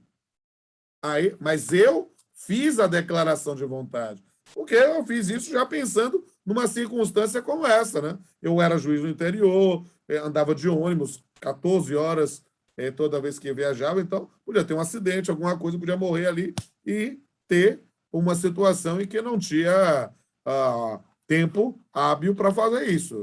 Registrei isso. Eu andava com uma colazinho, né, tipo, militar, né, com as minhas alergias e dizendo que eu era doador de órgãos. Também para tiver a manifestação. Isso é uma coisa interessante, por exemplo, quem tem resistência a tratamentos hemoterápicos, né, tratamento com sangue, testemunho de Jeová, por exemplo, pessoas usavam isso e, muitas vezes, né, como tinha aquela discussão, Vinícius que trabalha tanto direito civil como direito penal, né, aquela questão da responsabilidade. O cara quer discutir responsabilidade civil do médico ou responsabilidade criminal numa ação do Ministério Público? Ficava na dúvida. Então, na dúvida, queria fazer a doação ao tratamento hemoterápico de omissão de socorro. O que o cara fazia? Tatuava no corpo. Não aceito doação de sangue. Por quê? Porque nós temos uma cultura que não respeita a manifestação individual de vontade. Olha só que coisa. Isso é um tema fascinante. Eu não sei se alguns de vocês aqui são testemunhos de Jeová ou não, por exemplo. Essa é uma coisa interessante. Mas se a maioria aqui não for, se todos não forem, isso é interessante, porque eu também não sou, e a gente costuma medir as pessoas pelos nossos valores. Né? O indivíduo tem o direito de não ter tratamento hemoterápico. O indivíduo. Eu não vou discutir em relação aos filhos dele, menores, mas o indivíduo, ele tem o direito. Né? Tem o direito. E aí é preciso respeitar essa vontade. Vinícius, quer falar aí? Não, professor, é só para trazer uma pergunta aqui que está no chat, foi a Nathalie Mello que mandou. Se por acaso um pai é muito rico e tem 2 filhos, mas deixa testamento com a herança para um deles só, a questão é a seguinte, se o professor me permite. Claro, pode responder. Você tem uma parte dos seus bens dos quais você pode dispor, e essa disposição é feita aqui no Brasil através de testamento. Então, essa é a principal figura central do testamento. Né? É você poder dar o destino que você quer à parte que você pode dispor do seu patrimônio. Então, o máximo aqui é de 50%. O resto segue. Por que há essa vedação? Primeiramente, porque você tem a questão da forma como é desenhada a nossa sociedade, né, na qual os filhos, obviamente, têm uma importância maior, mesmo que sejam maiores de idade. E segundo, porque você tem a presunção de igualdade entre as pessoas, dentre as quais as pessoas, filhos, né? Aí você pode pensar num casal que tem 2 filhos dos meus pais. mas pode haver um filho que seja bastardo, pode haver um filho que seja adotado, etc., para que não se deixe esse ou essa sem nenhum tipo de assistência, você tem essa limitação também. Vou explicando, dizendo a mesma coisa, só com outras palavras, mas está certo o que o Vinícius falou, querida Nathalie. O direito brasileiro ele não admite a disponibilidade total do seu patrimônio se você tiver o que nós chamamos de herdeiros necessários. O que são os herdeiros necessários? Descendentes, ascendentes e cônjuge ou companheiro. Se você não tiver descendentes, ascendentes e cônjuge ou companheiro, você pode doar para quem você quiser, para Bamô, para Bamô pode, tem personalidade jurídica, é uma pessoa jurídica, pode receber. Não pode deixar para Tchutchucão aqui, vem cá, Tchutchucão, o pessoal vê, está quase no final da aula, está dormindo, né? Aqui, para conhecer, não posso deixar para o meu cachorro, não posso. Tem de ser uma pessoa que tenha capacidade jurídica, seja pessoa física ou jurídica a receber. Agora, se tem descendente, ascendente ou cônjuge ou companheiro, né, aí você só pode dispor de 50% do seu patrimônio. Né? Esse 50% você pode dar para quem você quiser, desde que tenha capacidade jurídica. Tem que lembrar nesse ponto. Né? Você não pode... você pode deixar até para caridade, pode dizer, quero que vá para a Imandúcia. Tem de ter alguém que tenha legitimidade, capacidade para receber esses bens. Beleza?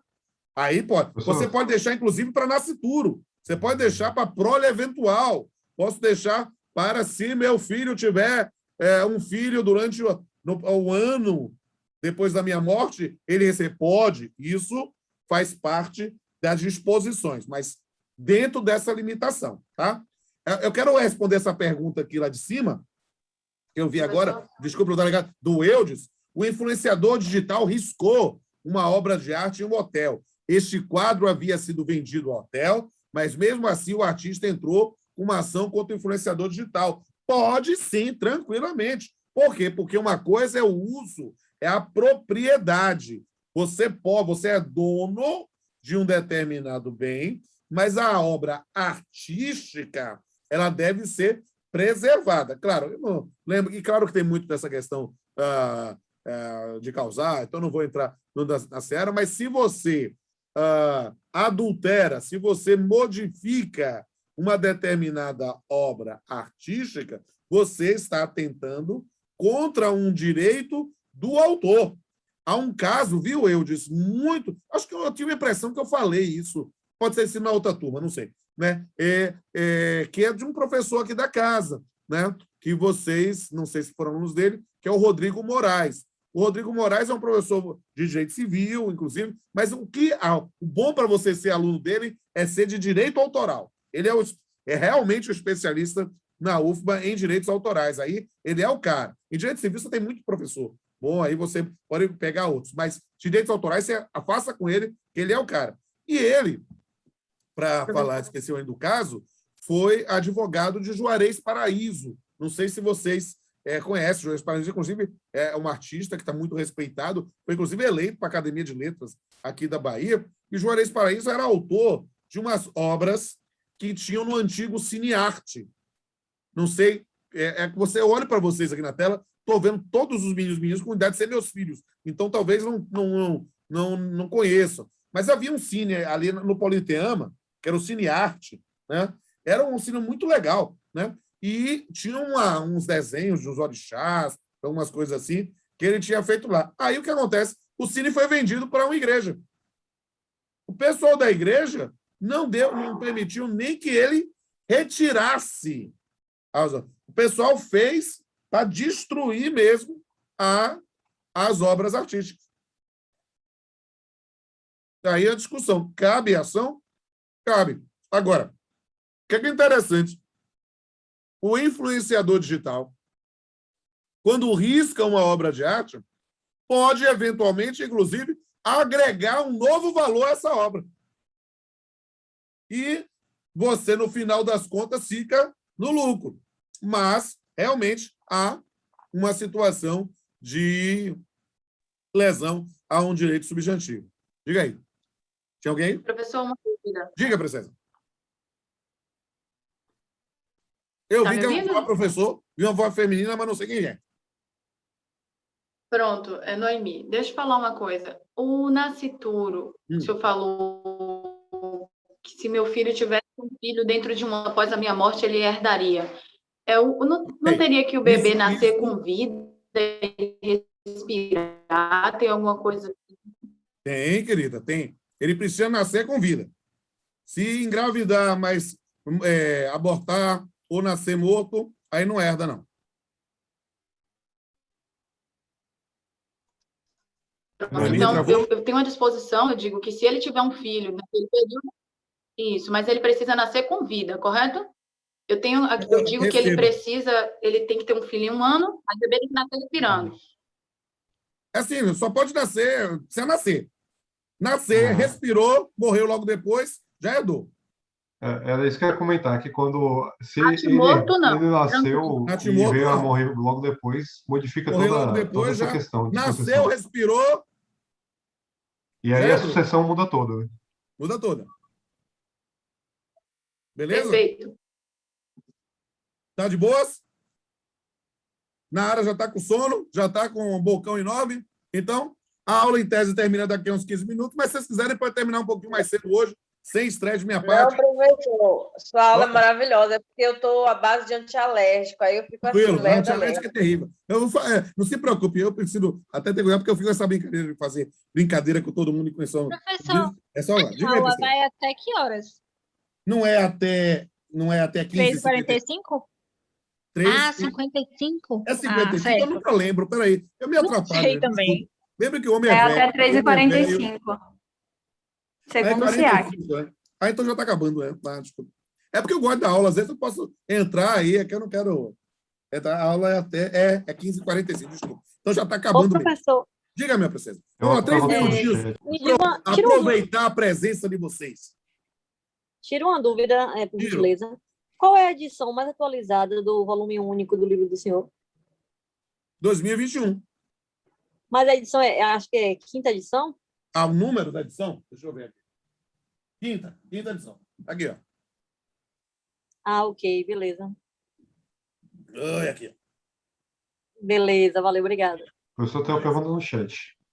E o do volume 1, a edição mais nova é essa aqui. É a 23ª. Professor, tem a Só pergunta posso no no tirar chat. uma outra dúvida? Pode tirar. Fico só enquanto você está respirando, deixa eu ler a pergunta de Laura aqui. Professor, e se depois da sua morte eu morri, então aqui estão falando com um fantasma, você sem herdeiro, deixa a sua herança para uma ONG e fundação, aí uma pessoa descobre e consegue provar que é seu filho. O que acontece? Muito bem. Ou seja, Laura, eu não tenho reconhecido nenhum filho hoje, não é? E morri. E aí deixei esse bem para uma fundação, para qualquer pessoa, não tem problema. Não tinha filhos. Mas alguém, dizendo-se filho meu, faz uma ação de investigação de paternidade e para reconhecer o direito de ser filho. Bem, essa ação de investigação de paternidade pode ser ajuizada indefinidamente. Não há prazo prescricional para a ação de investigação de paternidade. Agora, para a petição de herança, para rediscutir a questão da herança, aí ela tem um prazo de 10 anos do falecimento. Posso falar, é fato público, é o caso que todo mundo sabe aí de ACM, né? Dizem que a ACM teria Ninguém sabe, Thalita, você não lê revista de fofoca, Thalita? Só eu que leio revista de fofoca? Nossa, eu estou desatualizada. Conta aí o babado. Gente, o babado é o babador completo, todo mundo sabe essa história, né?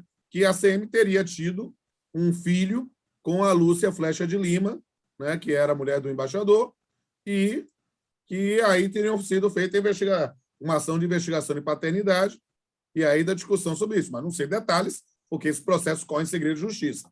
Aí é justamente para que esses olhares curiosos de fofocas não fiquem querendo saber mais detalhes.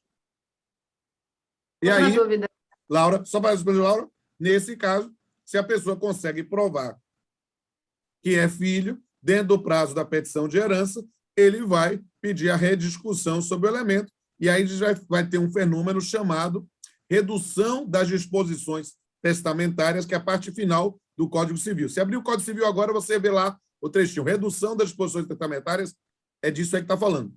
Situação do filho de Mussum. Conta aí o filho de Mussum, que eu não ouvi o Fantástico. Diga aí, Tainá.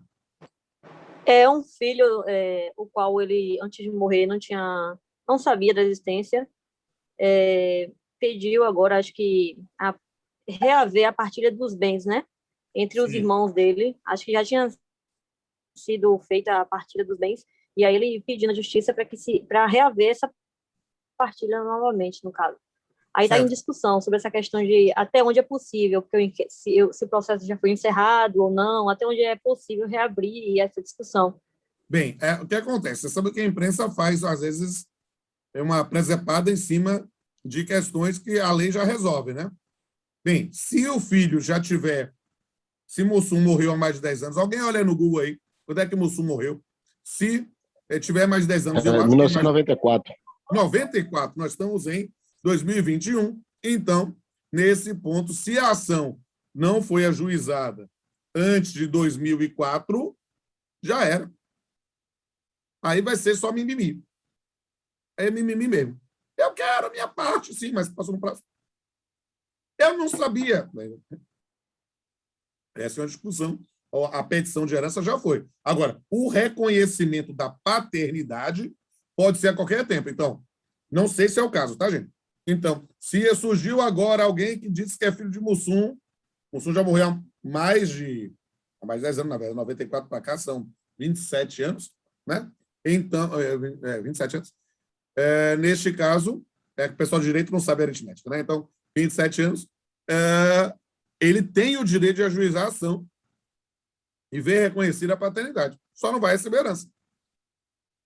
Aí, nesse momento, o leigo fala assim, mas isso é injusto. Sim, mas, meu filho, mas não é. A justiça não é o que você acha. A justiça é o que está do ponto de vista da construção do legislador. E, professor, até porque entra a questão da segurança jurídica, né? Digamos assim, nesse exemplo que foi dado de ter doado alguma coisa para uma instituição. Muito provavelmente essa pessoa escolheu porque precisa da instituição, né? E aí a instituição ia passar quanto tempo sem poder realmente fazer proveito daqueles bens? Aí a questão daqui a pouco, digamos, da batalha judicial, né? Mas a ação, perceba, o fato de ser uma instituição filantrópica não impede. Se é de uma instituição filantrópica, ou seria simplesmente para alguém que eu quis dar, eu não tinha herdeiros. A discussão, a briga vai existir da mesma forma. Agora, a forma de costurar politicamente para depois reduzir a um instrumento para ter os efeitos jurídicos, aí é outra conversa. E aí chegou numa pessoa que comprou do outro, que comprou, e aí... Aí, Vinícius, só para que eu não entrei nessa seara porque achei que eu ia dar um nó na cabecinha das pessoas. Porque aí tem uma situação pior, né? Porque é o que o Vinícius citou. O cara herdou. Até o momento está tudo certificado. Perceba, ainda dentro do prazo de 10 anos, para mostrar que o cara tem direito.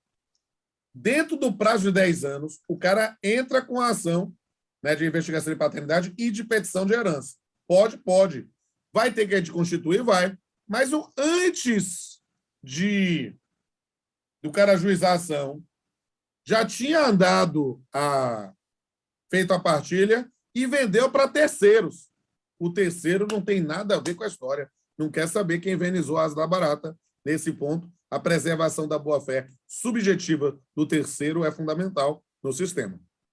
Agora, o herdeiro que está com bem, esse vai sofrer os efeitos.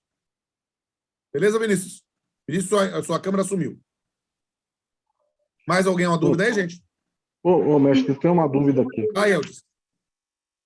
Já estamos naquela parte da reunião de condomínio. O que ocorrer? Vai lá, pergunta aí. Esses dias eu estava lendo aqui uma reportagem. A matrícula na universidade é um negócio jurídico, né? O cara foi aprovado, foi lá, fez a matrícula dele. Na verdade, o negócio jurídico é a contratação da prestação de serviços, né? A matrícula é um ato jurídico. É um ato jurídico. Então ele começa lá. Aconteceu de uma pessoa ter né, entrado na universidade, foi até acho que na UFRB. É um cara que, no final, já formando 4 meses para a formatura dele, se descobriu que ele entrou pela condição de cotista e se descobriu que ele não era cotista. Né? Então, cabe aí a nulidade do... Né? Existe a nulidade aí do... No rigor da ponta da faca, existe a nulidade. Agora, há tempo se existe na jurisprudência dos tribunais a figura da situação jurídica consolidada.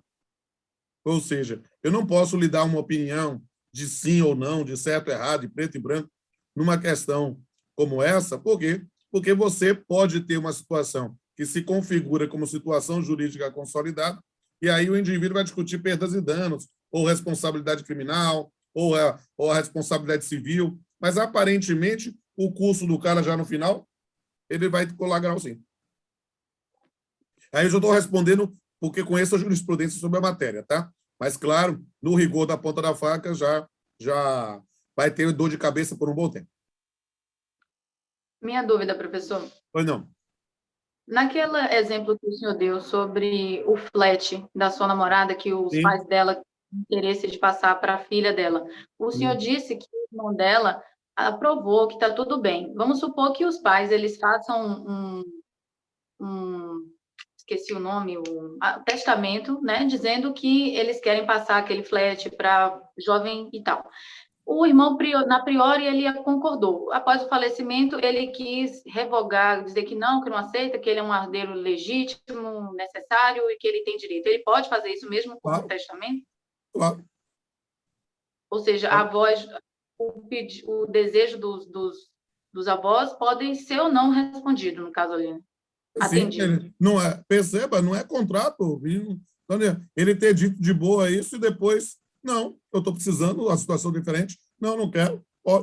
Não tem efeito jurídico essa anuência. O que vai ter efeito fático é se ele não fizer nada depois.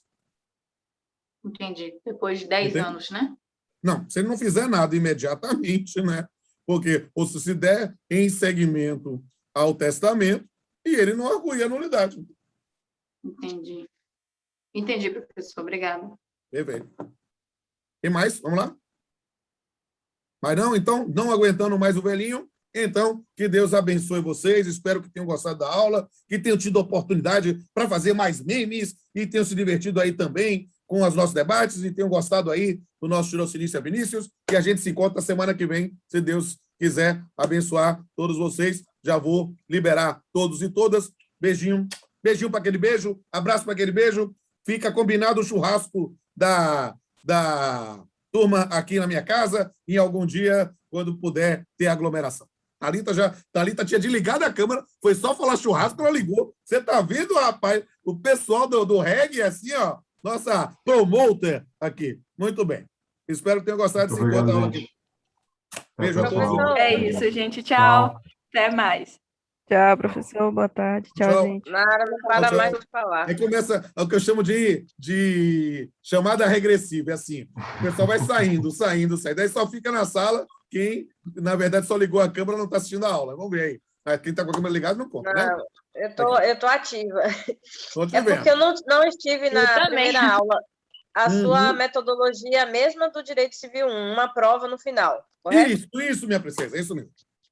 Uma prova na penúltima aula, e quem se estrepar na prova tem direito a fazer um artigo, ou quem não quiser fazer prova, faz um artigo e entrega na última aula. Questões de concurso também, né? Questão de concurso, sempre questão de concurso. Tenho que treinar vocês, eu tenho que me garantir como professor, para vocês passarem e o conteúdo que eu passei seja suficiente para vocês serem aprovados em qualquer concurso. E o artigo, muito acho que obrigada, vou explorar Vinícius, botar Vinícius para corrigir o artigo, assim, pode mandar. Tirocinícia. Vem com a pilha de TCCs. Vai se divertir, faz parte. O processo. Tchau, Um beijo, princesas, um beijo. A gente se encontra. Vinícius, espero que tenha gostado. Tchau, gente. Até a próxima semana. Tchau, gente. Ô, professor, rapidão. Diga aí, A rapidão. última coisa, o negócio do concurso de memes, você vai dar alguma data? Porque... Porque, na verdade... Era esse livro, professor. Eu sei, mas vai se estimula o pessoal a concorrer. É que, por enquanto, só teve 2 memes. Teve o seu e teve o de outra pessoa na primeira aula. Foi de uma menina, eu esqueci o nome dela. Eu vou dar uma recordada aí agora que o Vinícius... Eu vou reencaminhar todos os memes que eu tenho aqui, porque eu tenho aqui... o pessoal não está muito memezeiro, não, sabe? No passado, o pessoal fazia uns 10, assim 20 a memes. vida. Eu estou por aqui só tentando capturar um print, professor, para participar aí desse concurso. Quer que eu faça uma pose assim? Fazendo assim, ó. Cantar assim. Vem, vamos dançar, porque já estamos só. Solta a voz, hein? Inclusive, eu assisti lá os clipes do senhor no YouTube, viu? Beleza. Escreve lá, Parabéns. faz um comentáriozinho lá, o pessoal ficar feliz. Tá bem. Tchau, tchau, gente. Só queria deixar registrado uma coisa. Diga Não aí, sei se o pessoal lembra, mas em Don't Cry, do Guns N' Roses, teve isso também. Tem uma plaquinha escrita... Where is Easy, exatamente. Isso, exatamente, é uma referência. A ideia é mais ou menos essa, uma Chique, né? referência. Chique, né? Gostei. É chique, né? Agora é do Guns N' Roses. Dê uma olhada. Sim. Veja lá o clipe, você vai ver. Tem lá. Procura Pode deixar. Afro Brasil. Verei, sim. Até mais, pessoal. abraço, Prazer. querido. Oi, Pedro. Acabou a aula, viu, Pedro? Tô indo. Valeu, professor. Boa noite. Boa tarde. Tchau, tchau.